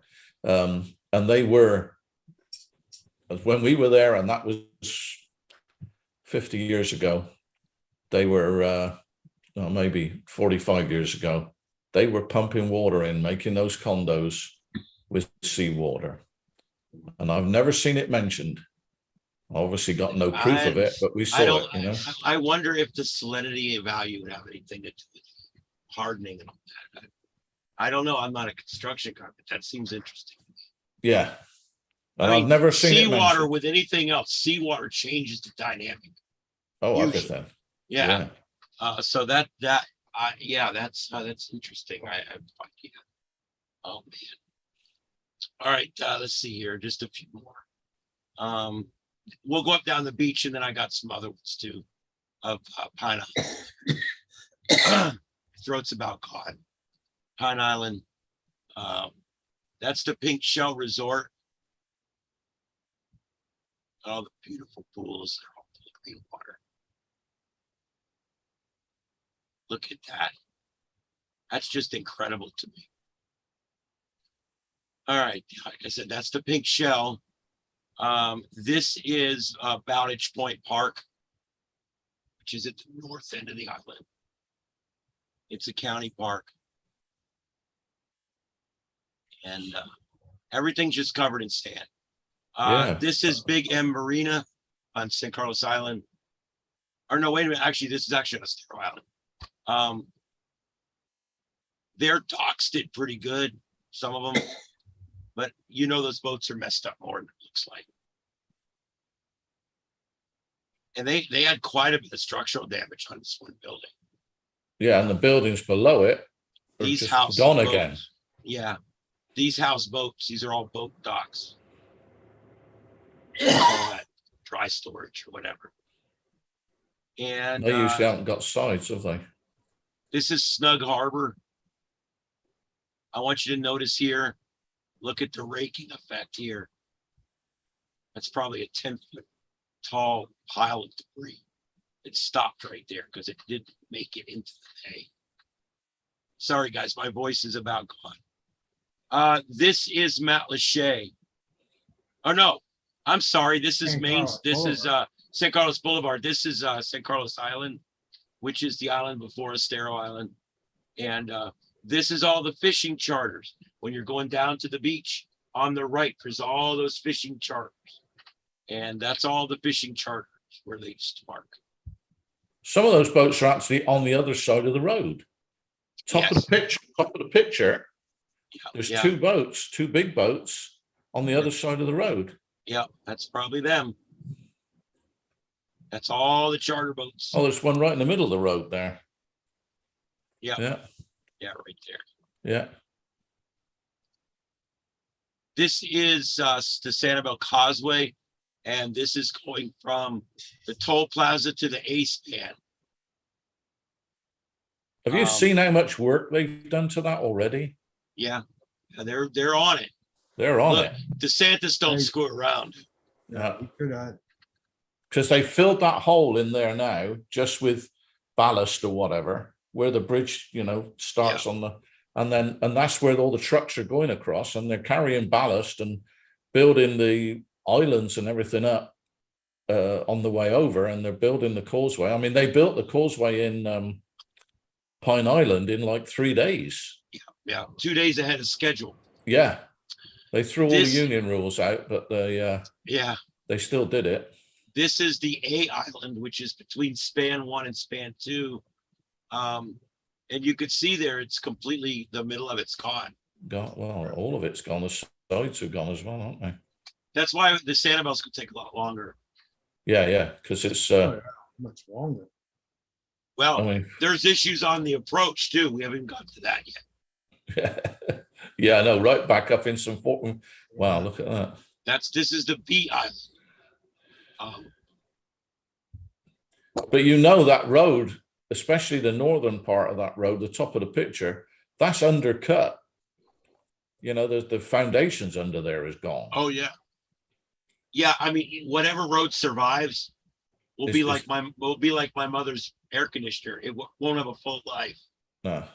Well, I'm pretty sure they'll never be able to use it, to be honest. What are you talking about?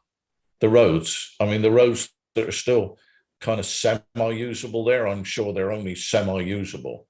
Yeah, I think they'll be replaced. Look at there. I mean, you can see that where that triangle is in the middle, that road on the left-hand side of it, the north going direction is just gone. I mean, it's just destroyed. It looks okay, but you can see that it's not. this is the approach to the Sanibel Causeway. This is before the toll plaza. It's after the turnoff for Shell Point, but before the toll plaza. And this is not even on the causeway. This is the approach to the causeway. Yeah. And you can see the blacktop's gone at the bottom by the looks of it. and it's damaged up here, but it looks like most of it's still there. It may be Yeah. a lot of sand. And this is another part of the approach to the causeway. And it's missing. So Yeah. this had to be fixed just to get down to where the bridge is out. Yeah. And oh, there's your palm trees. Yeah, I was going to say the palm For the trees are still record. there. They held out. And they'll Yeah, be ready. And this is more of the approach. That one tiny little bit in the middle there is on the left is just still looks half decent. This was a business here, but it's gone. Yeah. Yeah, look at that.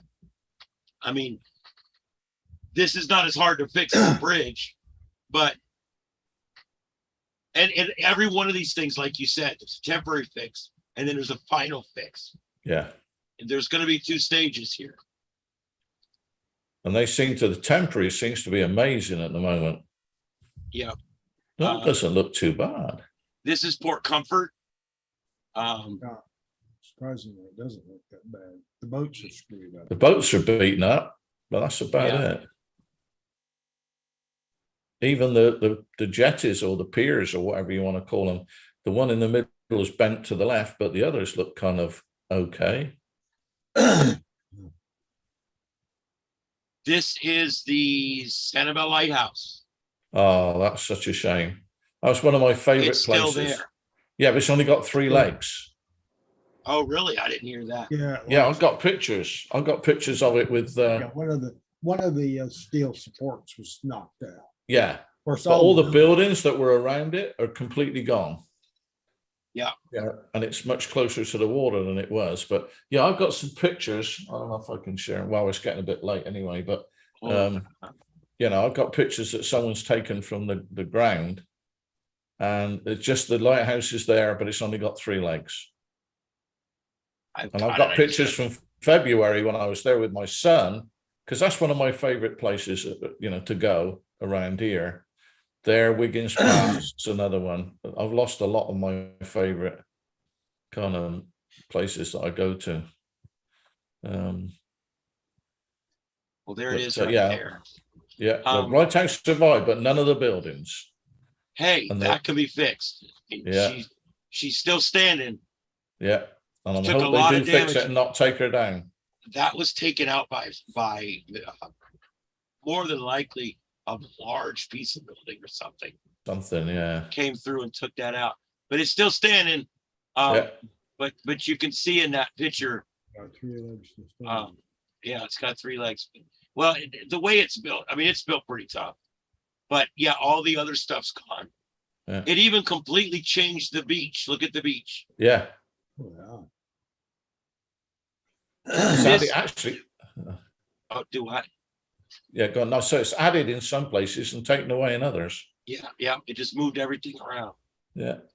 And then this is further down Sanibel, about halfway down.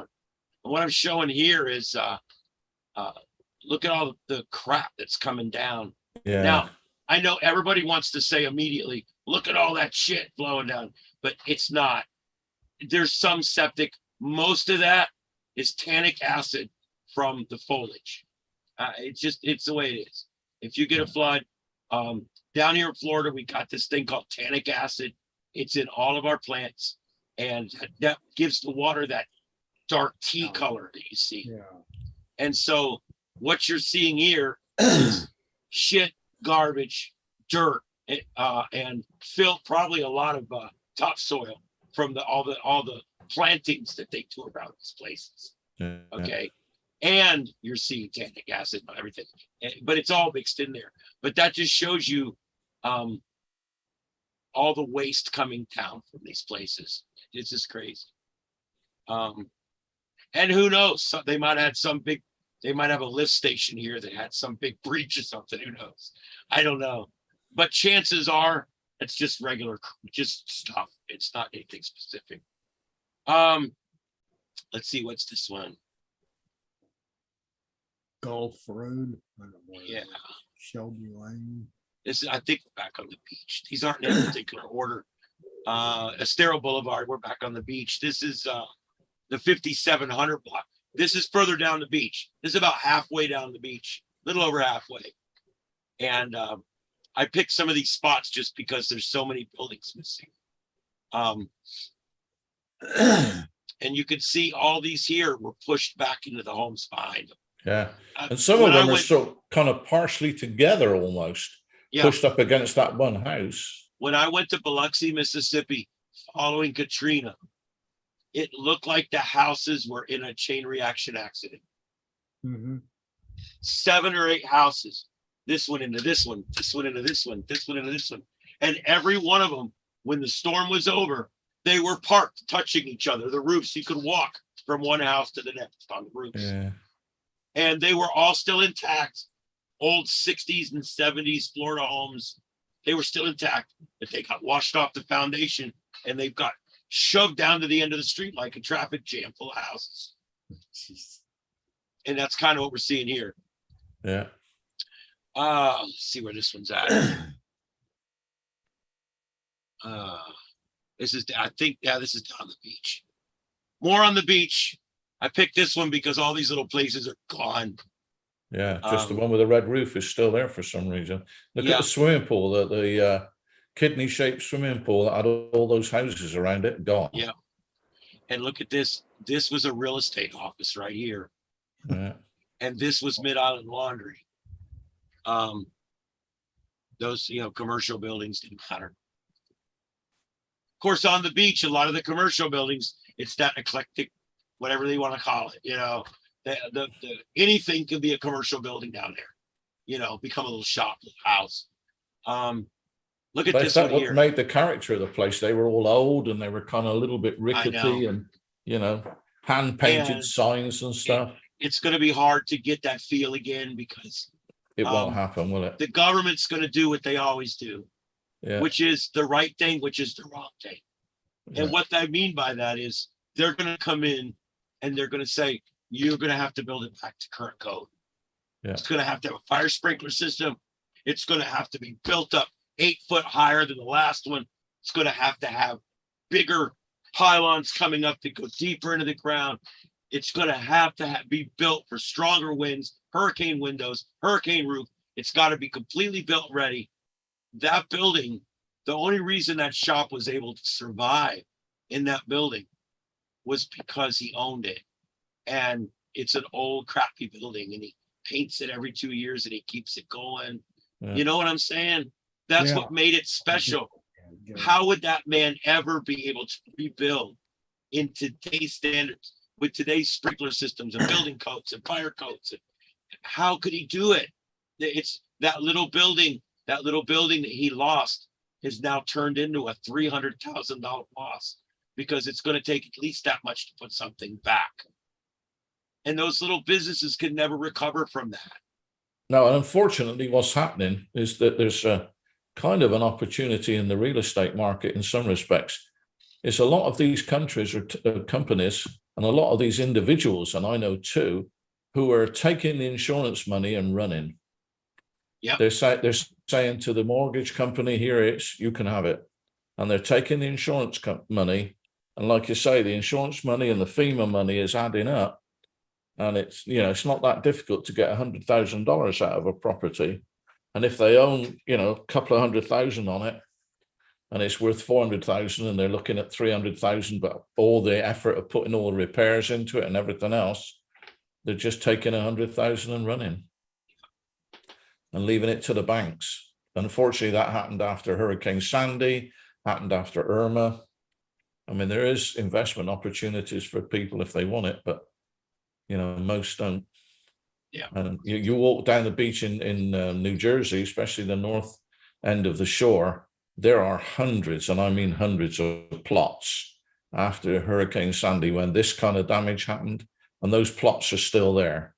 They're owned by the bank, or they're owned by a finance company, or they're owned by somebody, but the people who own those have taken the cash and run. And because of that, all these people are going to sell or give it back to the company that has the mortgage, whatever.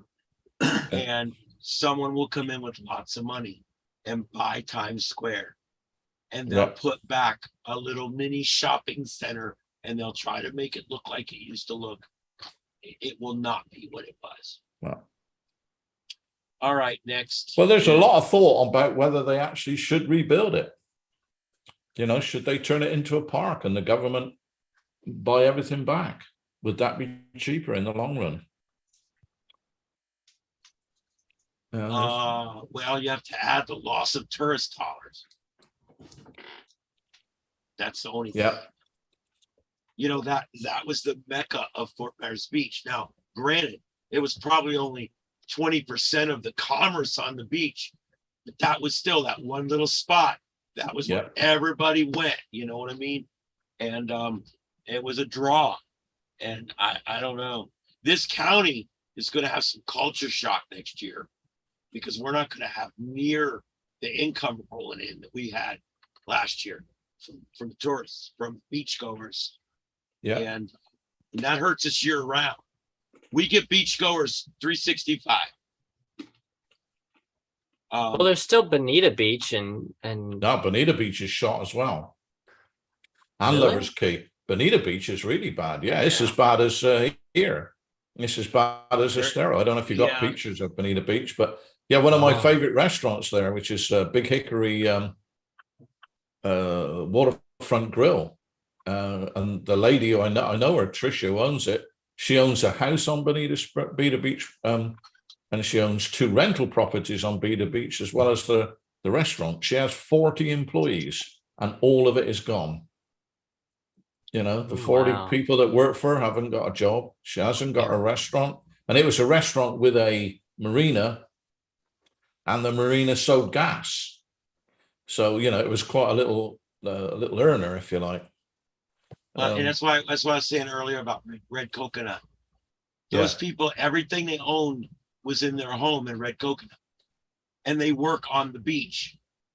Their job is gone, their home is gone, and everything they know is gone. It's devastating. The reason I saved this picture, this is called the My Condo in Paradise condominiums, and I want you to notice the entire roof is missing off both condos. That means you've got water intrusion all the way down through there. I believe one of those actually lost 2 stories.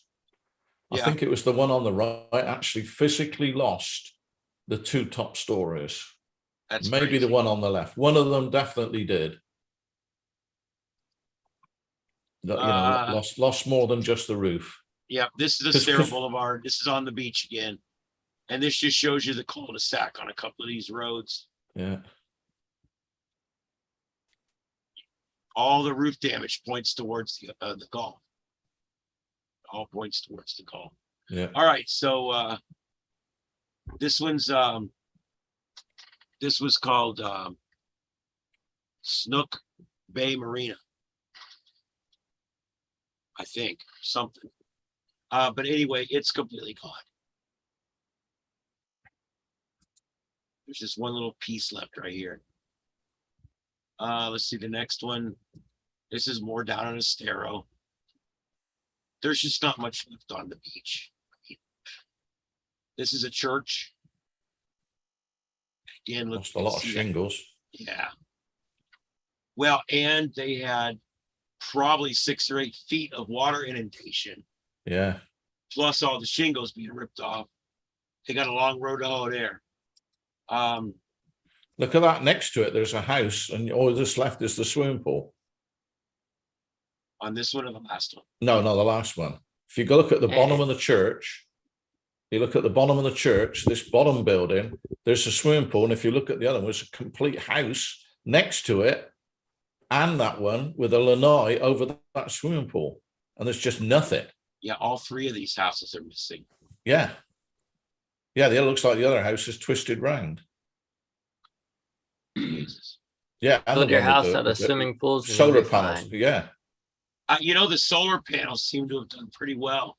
Again, newer construction standard. Yeah, it's a shame you'll never never make your money back on them. Anyway, there's another one there. That's a stereo. Wow, look at that. This is a stereo. There's nothing there. And the ones you see are badly damaged. Yeah. Every one of these homes had feet of water in it. Yeah. Well, so say Okay. we don't know what the surge was, but you know, it was at least 8 foot. And Okay, here we go. I think this is further down. No, this is a 3000 block.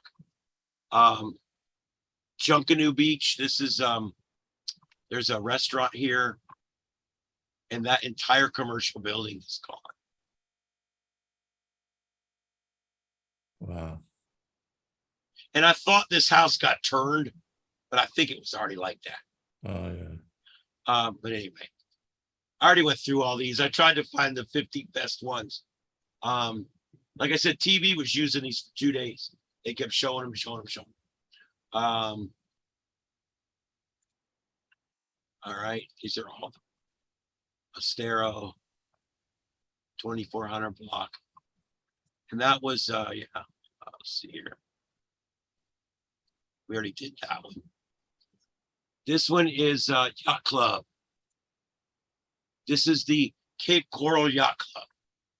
And you can see the restaurant down here is in pretty rough shape, but it looks like it still stands. That's that big building. I got my Little League trophy the 1 year I played sports my whole life in that building. But it looks like they got some damage right here. I think it was for participation because I was not good. I just couldn't wait for it to be over so I could go home and play with my computers and my radios and stuff. Let's see here. This was I'm not sure which this one is. I think we're down towards Bonita, but I'm not sure. I'm not sure where this one is. Be right back. I gotta restart my computer. It froze up. Okie doke. This is another part of Matlacha. This is Matlacha Island. And these are all those little shops that were all painted in different colors.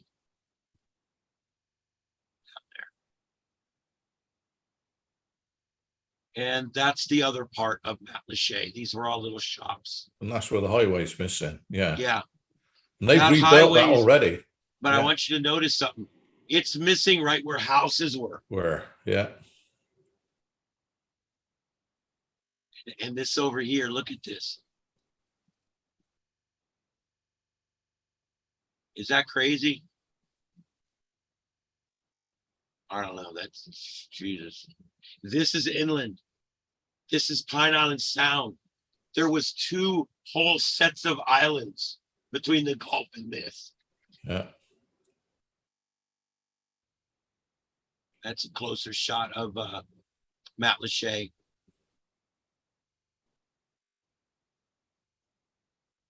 I mean, down on the ground, that's got to look devastating. I mean, Yeah. this is a little road that services a neighborhood before you get to Matlacha, coming out of Cape Coral.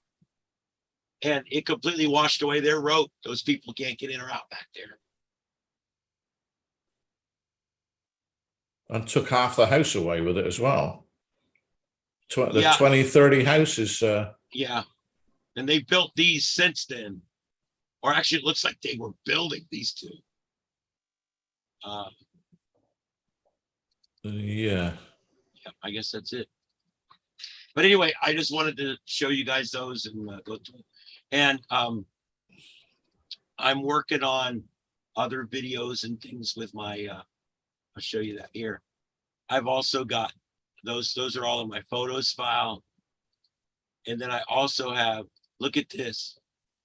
I saved all the scanner traffic from the whole storm. Wow. Am I a goofball or what? Yeah. Lee Fire EMS. There's all the different repeaters. Collier County Fire, Charlotte Fire. I went on Broadcastify and downloaded these right up to the point they went out. I got SARnet. SARnet went out for me. Joseph got one of his friends in Miami to use my password and put SARnet back up. So SARnet stayed up through the whole storm. Thus, I have a recording of SARnet for the whole storm. So that's pretty cool. Look at these are all recorded files. And I don't know if you can hear it or not.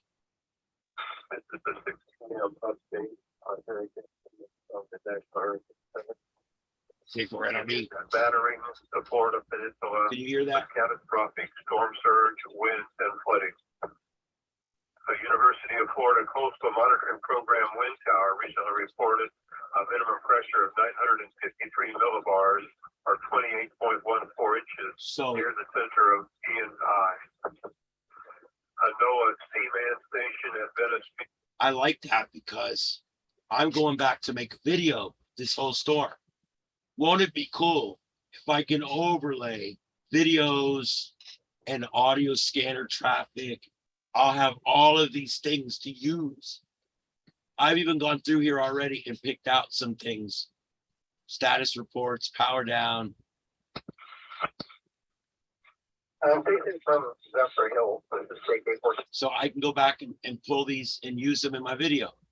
I also have ham repeaters, different things. There's the county's P25 system. So I got all that saved in archive. Wow. Hope I you got it also backed have- up. Look, there's all the tech nets, the special ones we did. The last 4 weeks, Friday nights, plus the special ones we did. They're all right here. So I can pull them right into my editor, and I could literally take sections of our show and put it in there too. Yeah, the last ones were what, Tuesday night, wasn't it? We did one on Tuesday. Yeah. Yeah. Yeah, and that's this one. I saw There's the Friday night. And then the one that we did on the following Friday. I did it with with Joseph. Yeah. I got everything. They are, look right there. The edge of the cone is just clipping it on that one. The edge of the cone. Look. Yeah, it's just north of the Caloosahatchee. Yeah. I mean, it doesn't even have Naples in it. Not even close. Yeah, but these are all the different tech nets. So I've got those. I've got a couple of unlicensed videos. Look at this one. This was amazing. I got this from NOAA. Not the guy that built the boat, the other one. You see right where the eye went.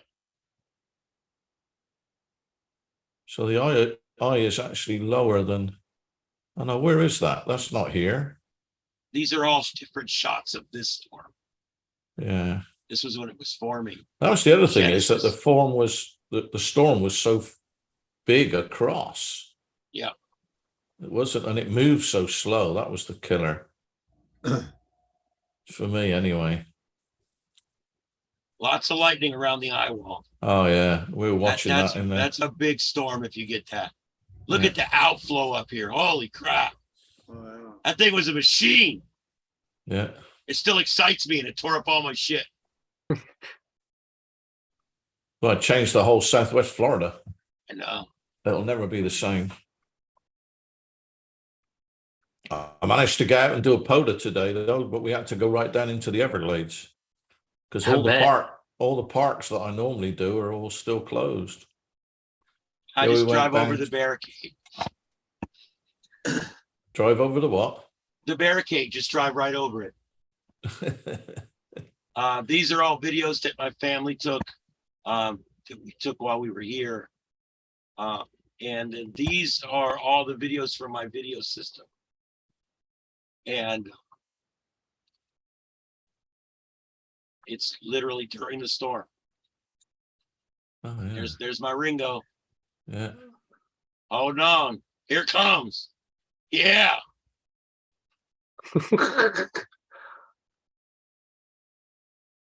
I kept yelling out the door, bring it. No, I'm kidding. You still got a trash can out in the yard. That trash can was full of water. Probably still there even after the storm. Dude, I have 2 sheds. I don't have a garage. So for me, I filled my 2 recycle cans and my 2 garbage cans. I filled them full of water. They Oh, sat okay, there through that's the a whole good idea. storm. Yeah, Yeah. they sat there through the whole storm. So that garbage can literally sat there through the entire storm That's because it's amazing. literally over half full of water. Fence is tied to the tree, and the fence is all tied up because it's all old and I didn't want it to get messed up. But I got all kinds of different ones here. So I'm going to be able to go back and, use this to, to demonstrate what was going on at a specific time.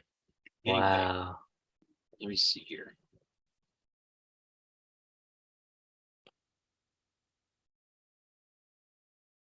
What is this doing? Oh, it's trying to rebuild. Oh, to cancel that. It's going to scan your computer for music files or something to try and build you a library. Bastard. All right, so get rid of that.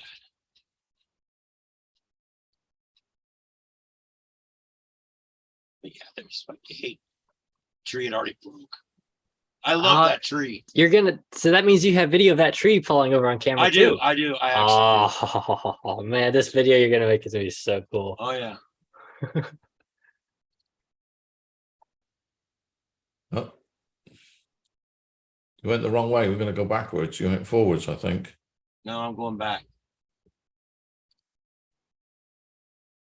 See, it's Oh, there it goes. Yeah, but this is the one that's messed up. I don't play. Although I did watch it break off several times.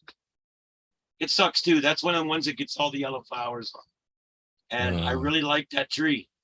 But we cut it off. We're leaving the stump. We're hoping it's going to go back. What's funny around here? All the most trees will grow back from the stump. I can't remember what the trees are called around here. All the leaves have gone brown. All the trees are in shock. Yeah, it's from the damage, the shock. Yeah. Yeah, I'm trying to think what the tree is called. It's not a live oak, but it's an oak. Yeah. And all of them, there's like 2 or 3. They're half in the water. And that's where they grow. They're right down by the lake's edge. But the whole development, I don't know, there's probably 200 trees here and they've all gone exactly the same, just like fall up north. They've gone really, really brown.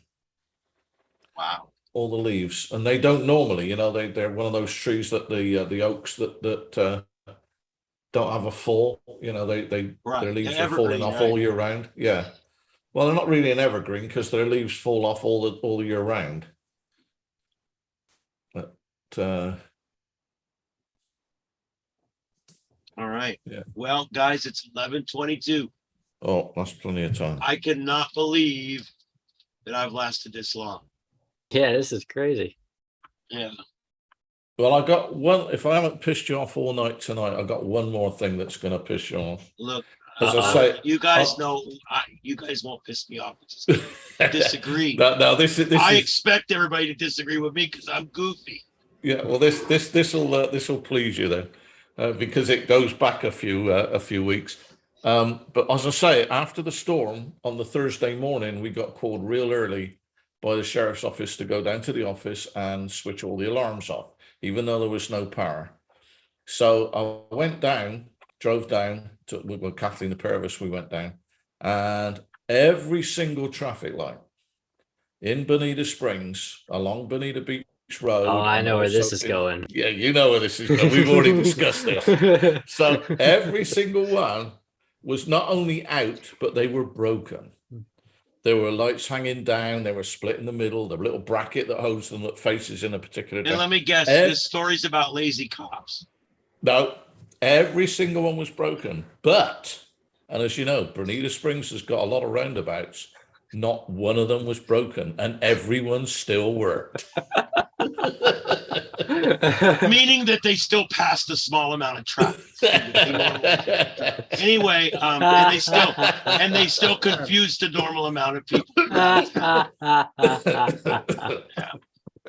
Well, they still suck. I'd rather put the light back up. You know, one thing that really, and I'll end on this one. One thing that really frosted my ass this time, and I am writing an article on it, that I will try to get posted somewhere, because let me tell you what I'm really pissed about. As you guys know, I was a cop. I'm a retired firefighter. I was a cop part-time for about 8 years. I know law enforcement. I know what the job is. I have never seen such lazy bullshit in my life. I got to tell you guys, every intersection in town, the cops don't direct traffic anymore. Oh, They park the car in the middle of the damn road, and they sit in the car and play on the goddamn computer all day. And when you come up this way, you have to make a right. Now on Veterans Parkway in the Cape, they make you make a right that goes down to the next intersection. In that intersection, you cannot make a left. You can only go straight or make a right. So you just go straight. You get to the next intersection. You can't go left. You can only go straight or to the right. So what they've done is they divided their whole goddamn town in half. And if you want to try to get from North Cape to South Cape, you can forget about it, because the cops are too lazy. And I was one, so I'm calling them out. They're too lazy to get out of their damn patrol car, put the cone on the flashlight, and start waving it around. I mean, come on. This bullshit. And then when they asked Sheriff Ding Dong why he's doing it that way, they asked him, why are you doing it this way? Why are your people not directing traffic? He came up with some horse shit about how by not letting anybody through except the main lanes, it actually moves more traffic. So I went and sat and watched for about an hour. And let me tell you something. He's lying sack of shit.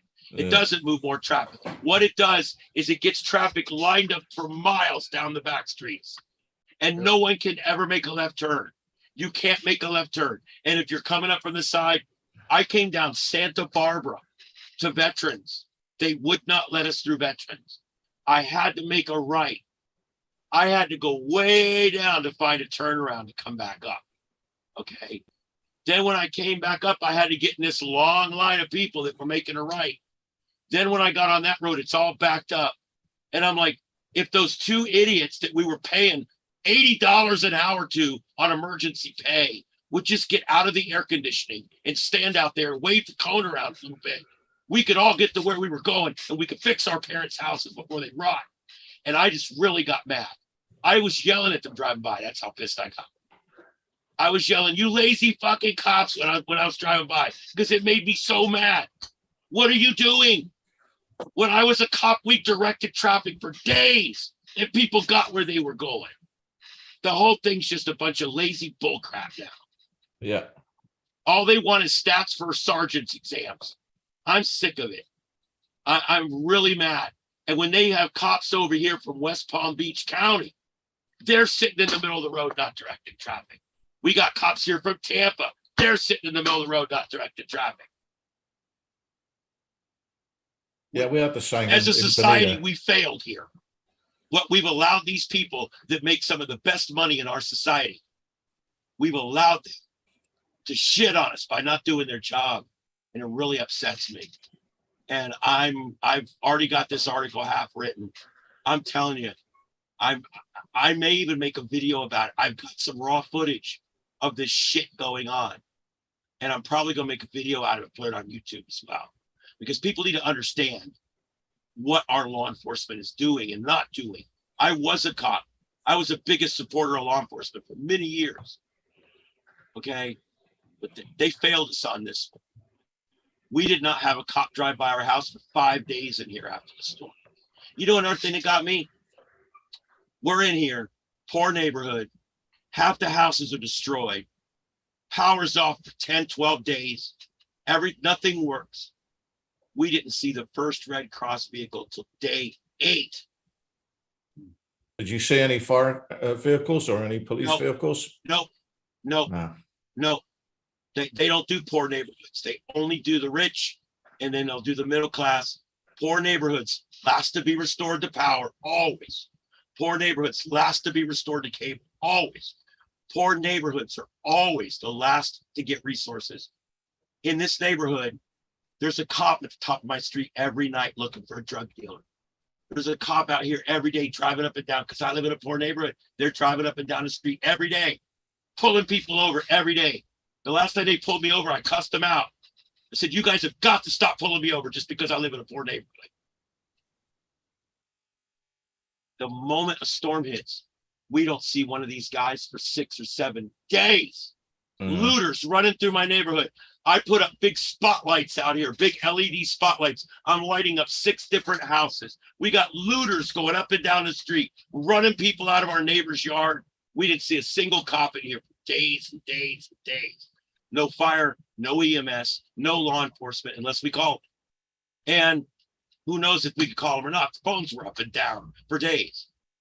And it just really aggravates me that when these cops are looking for activity and they're wanting points for their sergeant's exam, they spend all day sitting down by my house here, pulling everybody, including me, over. Okay. But then when the emergency happens, they're nowhere to be found. They're nowhere. And then when you do find one, they're sitting in their car at an intersection and no one can go through. I am so disenchanted. I am so disenchanted with our law enforcement down here right now. I can't say. I'm very disenchanted with a lot of the different services. Debris removal started yesterday. It started yesterday. When did it start in this poor neighborhood? Hasn't started yet. As soon as they get the middle class taken care of between the 41s on the other side of 41, then they'll work their way up Bayshore. Eventually they'll make it into the poor neighborhoods and they'll pick up our debris. But we will be dead last, I guarantee it. Debris removal just started yesterday for Lee County. What's that, 16 days post-storm? Yep. We just There's have, rotten refrigerators everywhere. Yeah. I haven't had any debris removal here either until today. We haven't got it down in Bonita. I mean, here we don't, well, we need it just for the trees and the branches and stuff, but we piled them all up in one of our parking lots. We did that ourselves. You know, we've got a citizens emergency response team here, CERT, that we did a lot of work, and then all the neighbors got together, piled it all up, and then we have got vehicles that belong to the thing, and then we took it down and filled a parking lot with all, but that's 99% of that is, fallen trees or branches or, just palm tree things and all that's there. But, I've been working down opposite Home Depot in Bonita Springs where that's all the states, all the streets are named after states. In fact, what's his name? The guy who does CW in the club, he lives down there. Popeye? Oh, Popeye. Yeah. He lives down there. I haven't seen him for ages, but he lives in there, and that's flooded. And that flooded the other day, and they've all put all their stuff outside and everything else. I've been going down there helping out distribute the water and all that stuff there. They've got signs there that say, loot here, die here. And they got there's signs all up and down my street. Yeah. Yeah. My son-in-law said, should we make one of those signs? I said, no, just shoot them. Yeah. Don't the sheriff's already said, if you're looting and they shoot you, I don't care. He's already said that. So, we've got the same thing, For 4 days after the storm, my son-in-law literally wore guns around the yard. Nobody was stealing my shit. Yeah. And it was bad because when you're in a poor neighborhood, you're pretty much on your own after an emergency like that. Well, I don't think it's just, well, I don't know. I mean, obviously, but, I was disappointed here. It's not for us as particular because we weren't too badly damaged, but certainly, so say you get the other side of 75 and, Bonita got hit really bad. We got our office down there and everything. And that was, we had a pass. They gave us a pass that we had to print to be able to go down really early on Thursday morning when the storm was still going, really, because the sheriff was, pissed off with the alarm system still working because we've got 2 offices, but it's now 1 office. It used to be 2, but everything is duplicated, so there's 2 alarms going on. There's all infrastructure stuff that was built into the offices, but we had to do that. And, I helped out I helped out today. I was working down in the Everglades, but I helped out what we could do, down in Bonita, and there was no fire truck, there was no policeman, there was nothing, nobody. And that's probably the poor area of Bonita. But it's not the projects. It's a long way from that. They're all individually owned homes. They're manufactured homes and small homes where a lot of the poorer, not I guess poorer people. I don't know, but we were helping out down there.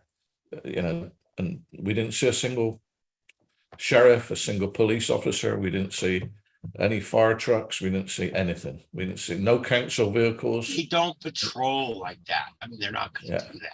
And then the morning, like you say, they were telling everyone to turn right. And, I just stopped at the broken lights, treated it as a stoplight, 4-way, looked, I just drove around the police car and went straight on. And they didn't even bother. They were sat in the middle of the cross, and I was thinking, there's no way. If I turn right here, I'm stuffed. In order to deal with you, you'd have to pause his game and get out of the car. Yeah, that's what I figured. And I figured, I've been called out by your boss to, to respond to the place and switch everything off. And there's no way if I turned right, especially if I turn right on 41, because the first thing I've got to do after I turn right on 41 is go over Imperial River, and then you're stuck. There's no bridge. So I couldn't get to where I was going. So I had to go straight. So I just kept going, and they didn't bother me at all. And even on the way back, we did the same thing. Just stopped at every. How clever are they to come up with a new way of doing it where they don't actually have to do it? Yeah, it was like I don't. The only benefit of having them sat in the middle with their flashing lights is with people actually treated the traffic lights as a 4-way stop. They did actually do that. They prevented the idiots just flying through, or they appeared to. We had a number of pretty bad accidents the first couple of days. Yeah, I'd because imagine people were flying through. And, there weren't any accidents on the roundabouts, though. I'm sure. Yeah, because people have to go so slowly through them. Exactly. But they were. I didn't go faster than So we'll just put 100,000 roundabouts and we'll drive everywhere at 7 miles an hour. Actually, yeah, we'll get there. And there won't be any room for houses or businesses. No. No, you have mini roundabouts, little tiny ones. Oh yeah. I think in this one, Ian, micro headaches. Anyway, actually, the 1-lane small ones don't bother me. It's the 2-lane big ones where the pavement markers look like some kid got out there with a crayon and around and circle and around and circle around. People in the outside lane, you got to go left and then right and then left. And people on the inside lane, you got to watch out for the people on the outside. I'm like, why would I get into the inside lane in the first place? Since all you want when you're in a roundabout is to get the F out. Why would I get in the middle lane? The whole thing is just ignorant. You know what I do when I get there? I straighten that bitch out as much as I can. I'll hit the right curve with my tire just enough, scrape the left curve with my tire, hit the right curve with my tire. I can almost get through a roundabout to the one on the right without even having to do all the lanes and all the bullshit. I love it. That's it. He who dares wins. Much quicker. Yeah. Much quicker than doing the same thing with traffic lights. But he who dares wins. I love it. When I'm by myself and I can fly right through one, they work great. But when I have 3 other vehicles around me and none of us are really sure which squiggly lane line we're supposed to be in, one of them goes to Newark. I don't know which one. So I get it's just crazy. It's a confusion issue with these older folks, unfortunately, and I'm one of them. Anyway, yeah. Look, I will tell you, Dave, there's a lot of positives to roundabouts and there's a lot of negatives. And I think what it comes down to is the reason that roundabouts are not being built any faster than they are is because of the bad parts of them. They take a lot more real estate. They slow people down, this and that. But I also agree with you on the damage thing. You're absolutely right. The roundabouts did a lot better in the storm than the traffic lights. I'll give you that. I'll stipulate that. But there's still people with a broken traffic light are still less confused than people approaching a multi-lane roundabout. Yeah, So, I know they were pretty confused when the four-way stops, especially if you were turning left or, you know, going across the flow of traffic, especially coming off of 75. That was a little hairy Yeah, for quite a long time because, you know, the people were getting frustrated coming off of 75 because people weren't letting them across. They weren't treating it as a four-way stop. right. And because it was 3 lanes, the guy on the outside was creeping forward and the 2 guys on the middle lane and the inside lane were coming underneath him. So basically there were 3, you know, offset a little bit, 3 sets of cars going through, and, you know, there was other people behind the course making Well, them- see, and that's where a problem comes in. yeah, If you arrive at a stop sign at the same time as the person next to you, and you're both traveling the same direction, you can both go at the same time. yeah. But Now, it's when when- they can't, it's when you kind of step back a little bit so Right. that, you know, you're underneath him effectively and you can't actually see what's going on. And that Right. way you prevent, you know, like one car going across, like you say, 3 side by side is the same as one, but 3 just a bit behind each other are then 3. So, Yeah. you know, the whole backup thing, it just was a mess. Yeah, if you're gonna But go with the everything was if a you're gonna mess. go with the guys next to you, you need to get the balls Go with them. and go with the guys Go with next them. to you. Right. Stick yeah, stick no, I right agree. by the side of them and go with I them. agree. But they Yeah. weren't. And it was frustrating, especially on the worst thing was the 75 junction, because that, you know, effectively that's 4 sets of lights and whatever. It's a Right. mess. In the best of times, it's a mess. And, you know, they got single direction operation on the lights and everything. It's not great, but, you know, but I've got one It's little got to thing be better before than we this go. abortion. This abortion they're putting in at Colonial in 75. What is Oh that? no, I don't get it Oh, that that's way. diverging. This right. stuff is brilliant, and it's not expensive. Don't buy anything more than 4 ounces. I nearly bought 12 ounces. You can get it off on. I can't get it sharp for some reason. What I is got it? it. It is I don't know. It's like graphite, a glue. It's an antioxidant, a joint compound. You put it on your antennas, you put it on your screws, you put it on anything you've got outside. It stops them, the aluminum, it stops the stainless steel Oh wow. chewing up, and it makes it easy to unscrew them afterwards. It's really, really good. It makes a better electrical contact as well. I'm not actually sure how it does that, but it's kind of a Interesting. blue kind of. Oh yeah. Blue good. It's a bit. It's kind of liquid, but it's a bit gravelly. It's a bit like I don't know what you'd call it, but really, really good. Recommend this. I've used it on my antennas on the roof on the car. I've used it on my portable antennas and everything. Some guy that I was down in the Everglades with recommended it. He said, "You want to get this stuff? It's really, really good." And I'll tell you, the antenna, you know, on the tar, on the top of the car, I'm unscrewing them all the time, putting them on. When I put this on it, way better. They don't lock up. They don't I get like stiff. that.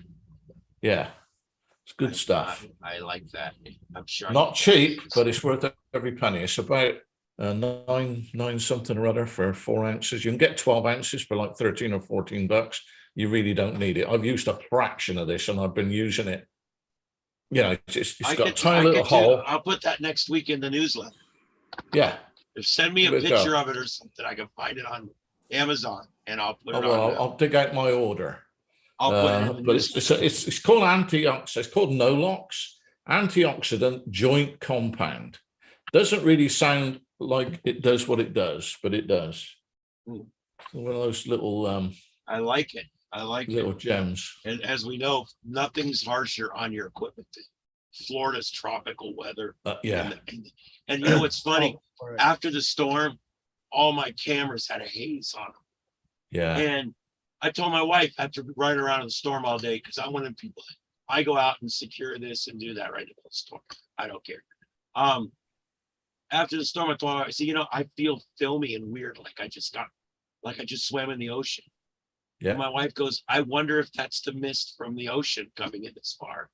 And I'm like, you know, I bet you it is. Later on, all of our windows have a film on them now, and all my cameras have a film on them. It's literally salt spray. I'm Yeah. 3 or 4 miles from the nearest coastline, 6 miles from the nearest coastline, and we were getting salt spray here. So, Yeah, we do. I do wow. the same on the house, Yeah. and even on my glasses, because I was working outside. As I say, when the storm was going on, I was actually putting stuff on, and then one of my customers called me and said their garage door was rattling. Because I do all sorts of stuff around here. But I've got a little home watch company, and so she called me and said my garage doors are rattling because she's got a camera that she uses, to check that she has closed her garage door when she drives out. And she said, I can see my door rattling. I don't think it's locked. Can you go and check it? I think, what? It's like 11:30. And I went down in my golf cart in the rain, because I put my cars away and stuff. And I put those braces on that, those locks on the garage. So the garage door didn't seem to make a lot of difference, but there was nothing wrong with it. But when I got home, my glasses were, like you say, it had a film. Yeah. And it wasn't clean. It was kind of greasy. It wasn't like salt spray. And then everything. Maybe it wasn't. We assumed it was salt spray. I didn't taste I don't know. it. I just assumed that's what it was. Because I mean, living here my whole life, I know what salt spray does to glass, and it seemed like that's what it was. Well, you could always go outside and lick a window for us. Yeah.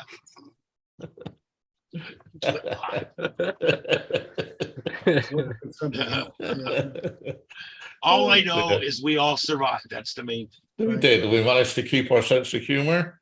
And, I must admit, the Friday meeting, I think there wasn't many of us, but with Joseph, it was, I don't know what it was. It went all right. It went well, but I wasn't, I was I didn't know whether we should be doing it, with all these people in trouble and all these people. It was really kind of weird, but we did like an hour, and then we went on to something else. We went on to lighter things because we just wanted to do something, not to think about what could have happened and what the story. I mean, we were really lucky. I know Rick was really lucky. Yeah. The few of us that were on, we all felt the same. We were really, really lucky. Well, I will say, I feel lucky. I mean, I live in a modular home. I have no damage to my home. Yeah. My shed was smacked hard, and I have no real damage to my shed. So I almost have a little survivor's guilt sometimes. Yes, that's what we were suffering from. You're right. I was definitely suffering from that. Yeah, But I got here. Let me say. I gotta say, big thank you to Dave AC3AV there for helping me with the TechNet on the one directly after the hurricane, because I'm not very good at doing this by myself. Ian's really good at finding something to talk about. I'm not very good at it, but no, you're amazing at it. Yeah. Well, look what time it is. Agree. You guys know almost how 12. many times I bullshit it because I don't have anything. I mean, we still have fun. That's all that counts, right? Yeah, and we can smell it from here, but we don't mind. I know, But really, thank you so much, Dave, for coming on here and helping me do it. It was actually fun, but we didn't do a half as good a job as you. Honestly, and it was nowhere near as good as you. But You mean all overly passionate and crazy? Yeah, probably. No, I think, I don't know, the smoothness, if you like, the kind of blending in. We were very we did have a bit of a menu, bit of a list that we were going through, and we kept jiggling around from one to the other. What we did have, which was really moving, we had two guys who actually own homes on Pine Island. And we were able to look at some videos and stuff, and they were both up north. One was in Long Island or somewhere, and the other one was in New Jersey, I think, wasn't it, Joseph? I think so. And that was really good. That's pronounced Long Island. Long Island, yeah, I don't know. Long Island. But yeah, and the other one was in Jersey. But we managed to show them some local pictures, because that's what I find. I mean, I've got friends all over the country. And I was getting more information about what was going on here from my friend in Utah than I was from locally, because they were watching the news. But a lot of my friends, especially up, in Pennsylvania, and where I've lived for 20 years, they think this is an absolute. They think Naples is gone. they think Fort Myers is gone, because that is how the news is being told to them. Yeah. You know, they're calling it. I've got Again, customers you here. don't show the houses that have the roofs on. No, I picked these 50 photos. That's the Yeah. 50 worst spots I could find. yeah, I admit it. I'm not going to show you guys, look, this neighborhood did pretty good. And this neighborhood did pretty good. And this neighborhood, I mean, it wouldn't be worth showing. no, So that's the problem. As But much as I agree with you, I also agree with the other side too. yeah, well, I've got customers, as I say, with my home watch. You know, they're snowbirds, and I've got 2 customers who called me today. One of them lives in Minnesota, and they're just about to get snow. It's that bad up there, and they're saying that they're not going to come down till, you know, February or March, because, you know, the beaches are gone, and this is gone, and that's gone, and everything else, you know. And I said, yeah, but, you know, you can go to the other coast if you want to go to a beach. It's not that far away. And, you know, you can, you know, there's still restaurants. Okay, the you know, the fancy fish restaurant that we used to have here, and most of the restaurants on, you know, the west of 75 are gone, but the others are still there. You know, there is Taco still, Bell's open. there's still quite, yeah, is that a restaurant? I don't even know if that's edible. It's But, my favorite restaurant. yeah. But there is, I you eat know, Taco life Bell is still 4 here. times a week. You know, oh wow. Yo quiero We Taco paid Bell. $28 the other day for Taco Bell. Somebody would have paid $28. $28 for lunch. Yeah, I can buy like 23 tacos for $28. Yeah, I know. Well, Oh we've my got God. in Bonita. There's a little store in Bonita which is really cool. They make the best tacos, but it's at the back of a supermarket, and it's a Mexican supermarket, and they don't speak English. They don't take credit cards. It's all outside. You sit on trestle tables. You have to go up and place your order. You know, they got a menu. Fortunately, you can Probably point, good. but that's really good. 4 of you Yeah. can eat for $25, and That's we've done it good. regularly. And you can come away like, I don't know, we have 4 or 5 tacos each. They only serve tacos, and but it is fantastic. I mean, it's really good. Tiny little place. There's a lot of those little places still. Bonita is full of those because, you know, the population of Bonita is 48% weren't born in this country, which is amazing. And something like 65% English isn't their first language. So Bonita really is, you know, the melting pot, believe it or not. And, you know, I love it. You know, downtown Bonita, which is very, very ethnic, is fantastic. And the little restaurants and the Mexicans and restaurants, because I like Mexican food anyway. So, but everything, you know, we've got Peruvian, we've got Trey Cuba. kids around with me all the time because I'm always talking about Taco Sounds Bell. like a section of Yeah. Atlanta And, we used to call Cambodia. Yeah.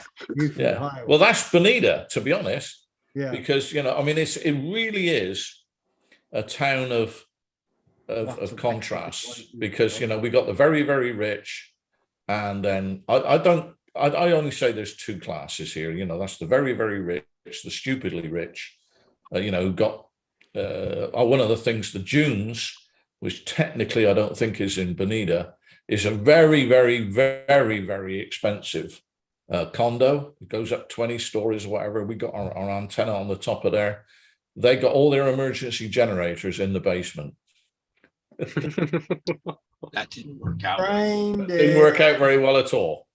So, you know, but yeah, our antenna, I won't show, I've got a picture, our antenna for our 670 repeater, the maintenance guys went up there, picked it off of the roof and put it up and rested it against the elevator housing at 45 degrees, because it got ripped out completely. I had raw bolts into the wall and it got ripped out completely.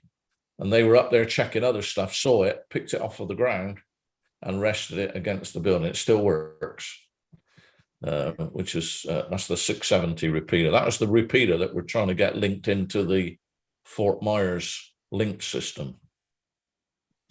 Whether that will happen or not, I don't know. I don't know. Yeah. Not because of the Fort Myers side of things, but because of, you know, the crazy people down here who don't want to share anything. But we won't go into Well, that. there's crazies everywhere. Yeah, I know, but it's not like they're ever used. I sit here and listen to it, and it's rarely used. So if you can, Well, I learned a long time ago the number one goal of a ham radio operator is to keep all frequencies available for emergency use. at all times.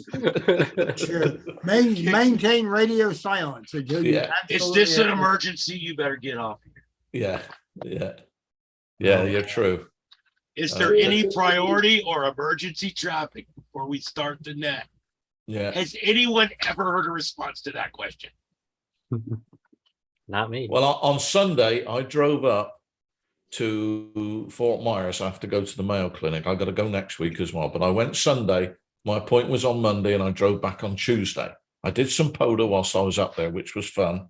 But I drove up every single town, village, or whatever. I had my radio on 250, 146, 250, no national calling channel. And I called CQ on there at least 50 times, driving up and driving back. On what All the way through frequency? Daytona, all the way through Orlando, all the way What- through. Are you on the 520? Yeah. The I thought you said 14625. no, five, That's the standard calling channel. Okay, well, just because there is another one they call the international calling channel. Yeah, But no. I've it never was- heard anything on that one. No. But yeah, 520. I talked to a guy today who was here with a search and rescue group, and he was over at the showers behind Walmart.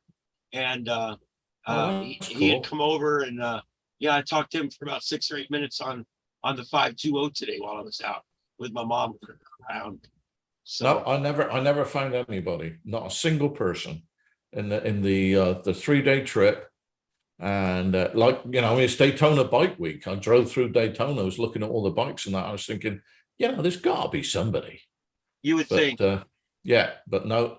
And I'll tell you up there, because it was still a Cat 1 when it came through, just below Jacksonville and whatever. They've got generally a lot more damage than we've got over the whole counties. So everywhere has got trees down, and they're across the roads and across the parks. Now, here, most of our severe damage is concentrated close to the shore. But then they've got the same damage, and a lot of it. The sand dunes were broken. A1A, which is a terrible road anyway, but A1A, you drive south, so on the left-hand side, you've got all these sand dunes that are barriers, if you like. Those were broken across the road in, 24 places comfortably between St. Augustine and Daytona. Wow. So, even the park I went to one park, which is north of Jacksonville, and that had and then I went to the Washington Memorial Park as well, which is south of Jacksonville, north of St. Augustine. And there, the lady said to me, she said, we've only got like a third of a mile of footpath. Everything else is closed because the trees are down. And that's a state park. And I said, I was only interested in the parking lot. And she knew everything down here. Last year, she was down here on vacation. She went to Wiggins. She went to Lover's Key. She went to Corsham. She went to, because she could go for free. So she went to all the parks, looking at them, seeing the difference. Wiggins Pass, by the way, because I'm a member of their supporters family or whatever they call it. I don't know. I joined. But they've lost all the bathhouses as well. So everything's gone down there. They lost all the Rangers huts. They lost all the Rangers equipment. They have the 4-wheel drives and the stuff, the cabin that was there that you went when you paid to go in. I'm a state member, so I don't pay to go in, but all that, all gone. The boat ramp, everything.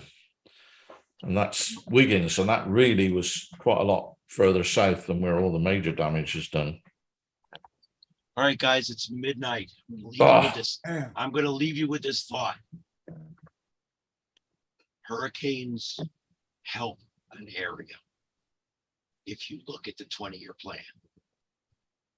Our area will be much better, much stronger, much more likely to handle a bad situation in the future after we recover from this one. It's true of like Punta Gorda. Punta Gorda took Charlie directly, came right in, little storm, totally destroyed downtown Punta Gorda. They built everything back. It's all built to a higher standard now.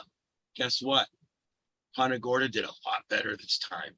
They got the same damaging winds, same everything that they got during Charlie, but yet they survived it much better. Let me tell you something else that happens during hurricanes that nobody thinks about. All your life, you pay an insurance company. You pay for flood insurance, maybe homeowners insurance, car insurance, contents insurance, every kind of insurance you can imagine. You pay for that insurance. That money leaves our area. You write the check, you put it in the mailbox, and it leaves our area. Okay, goes somewhere else. For the first time in a very long time, we're going to call a marker. We want all that money back. So now, a lot of that money that we sent away over the last 15, 20 years is now going to come back, and it's going to build new buildings and new opportunities and new places to explore and new things to go do. And in 15 years, Fort Myers Beach will be better for this storm, I think. We may not get the little eclectic shops back. We may not get that little feel of old world beach type thing. But in the long run, we'll have more jobs, stronger buildings, better roads, and a lot in better water systems, better, newer power systems. When this is over with, we are going to be much better off than we were before it happened.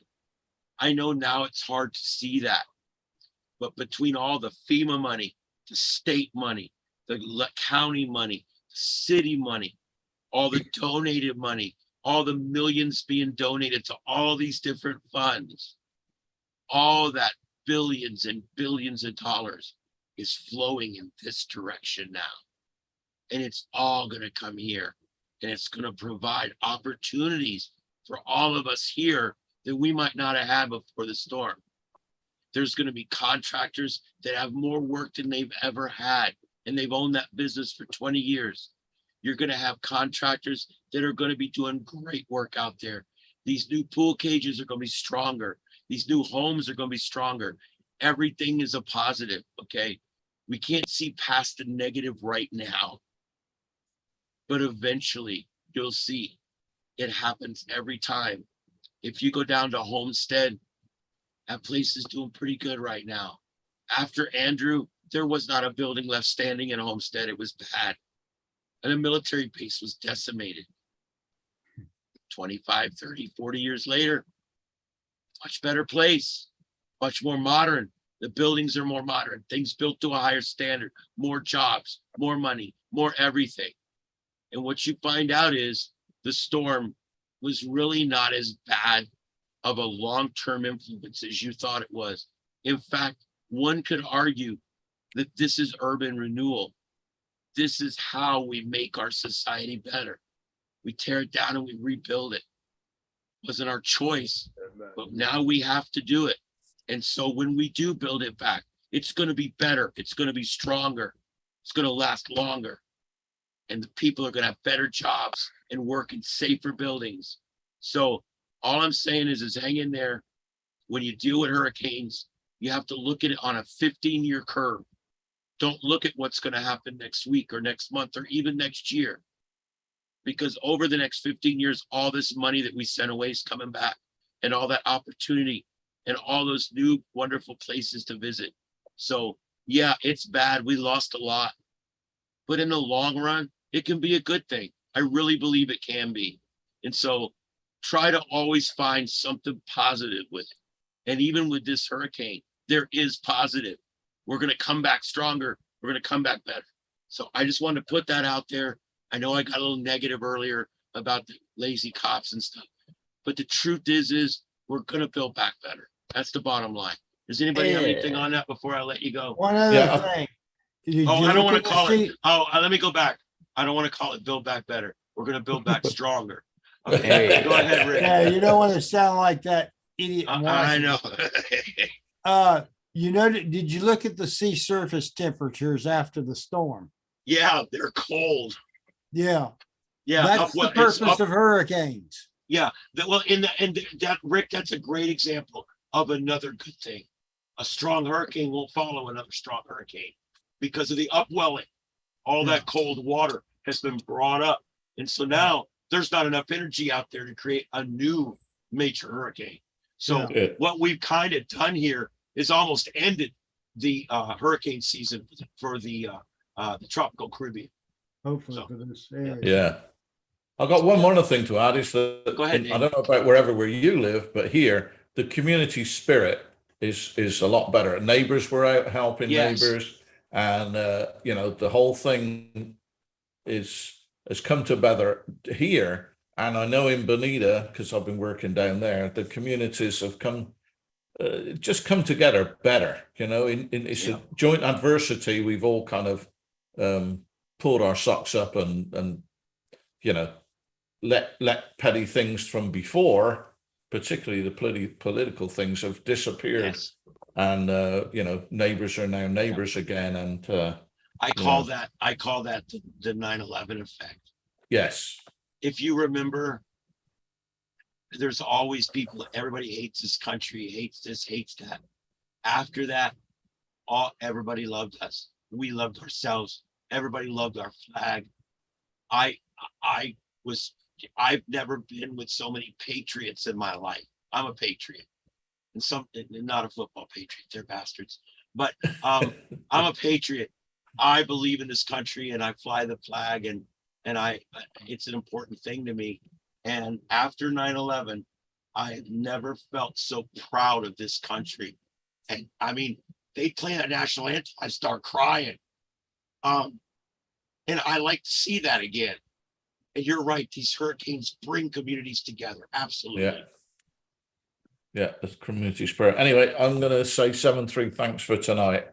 Yeah, It was good. good night, guys. I needed this, man. I had to get back in it. Yeah. All right. Next All week right, we'll do radio stuff if we'll. Yes, we're gonna go to this. We're gonna get away from hurricanes next week. We may come back to it in a month, but Yeah. I want to do something else. Somebody find something. Somebody learn JSA call and teach us next week. All right, I'll leave I it might there. get somebody can do that, but If you find somebody, I would love to do. I want to learn JSA call. And every time I'm like, oh, I know how to do JSA call. Oh, well, come on and show us. Oh, I don't know what that goes. I don't know what that goes. Oh, Yeah. goddamn. Hey, Ian, on that subject on JSA call, there's some videos that you can go out and find too. I know. Oh yeah. I hate doing that on here though. I don't want to show you guys videos. No, I wouldn't do that on here. I'll show. I'm just saying it's something. Because if for I you. show a video, then I got to give a quiz, Yeah, and I don't want to do that either. yeah. So No, I was going to suggest that you yourself go look at it. Yeah, no, not I put it on here. look at any time I could teach myself and then teach you. I'm just too busy and lazy for that shit right now. Yeah. But yeah, we'll get it eventually. All right, guys, let's Yes. call it. It's been a fun night. It's been a 4-hour and 7-minute net following 3 hours of broadcasting for me. So this has been a very long day. All right. I'm going to let y'all go. Everybody have a great night out there. This is the Southwest Florida TechNet. My name's Ian Hicken, KO4EFS. My co-host, Joseph, KM4OVZ. And on behalf of all of us here, be safe out there. Keep your head down and always find the silver lining. Have a good night, everybody.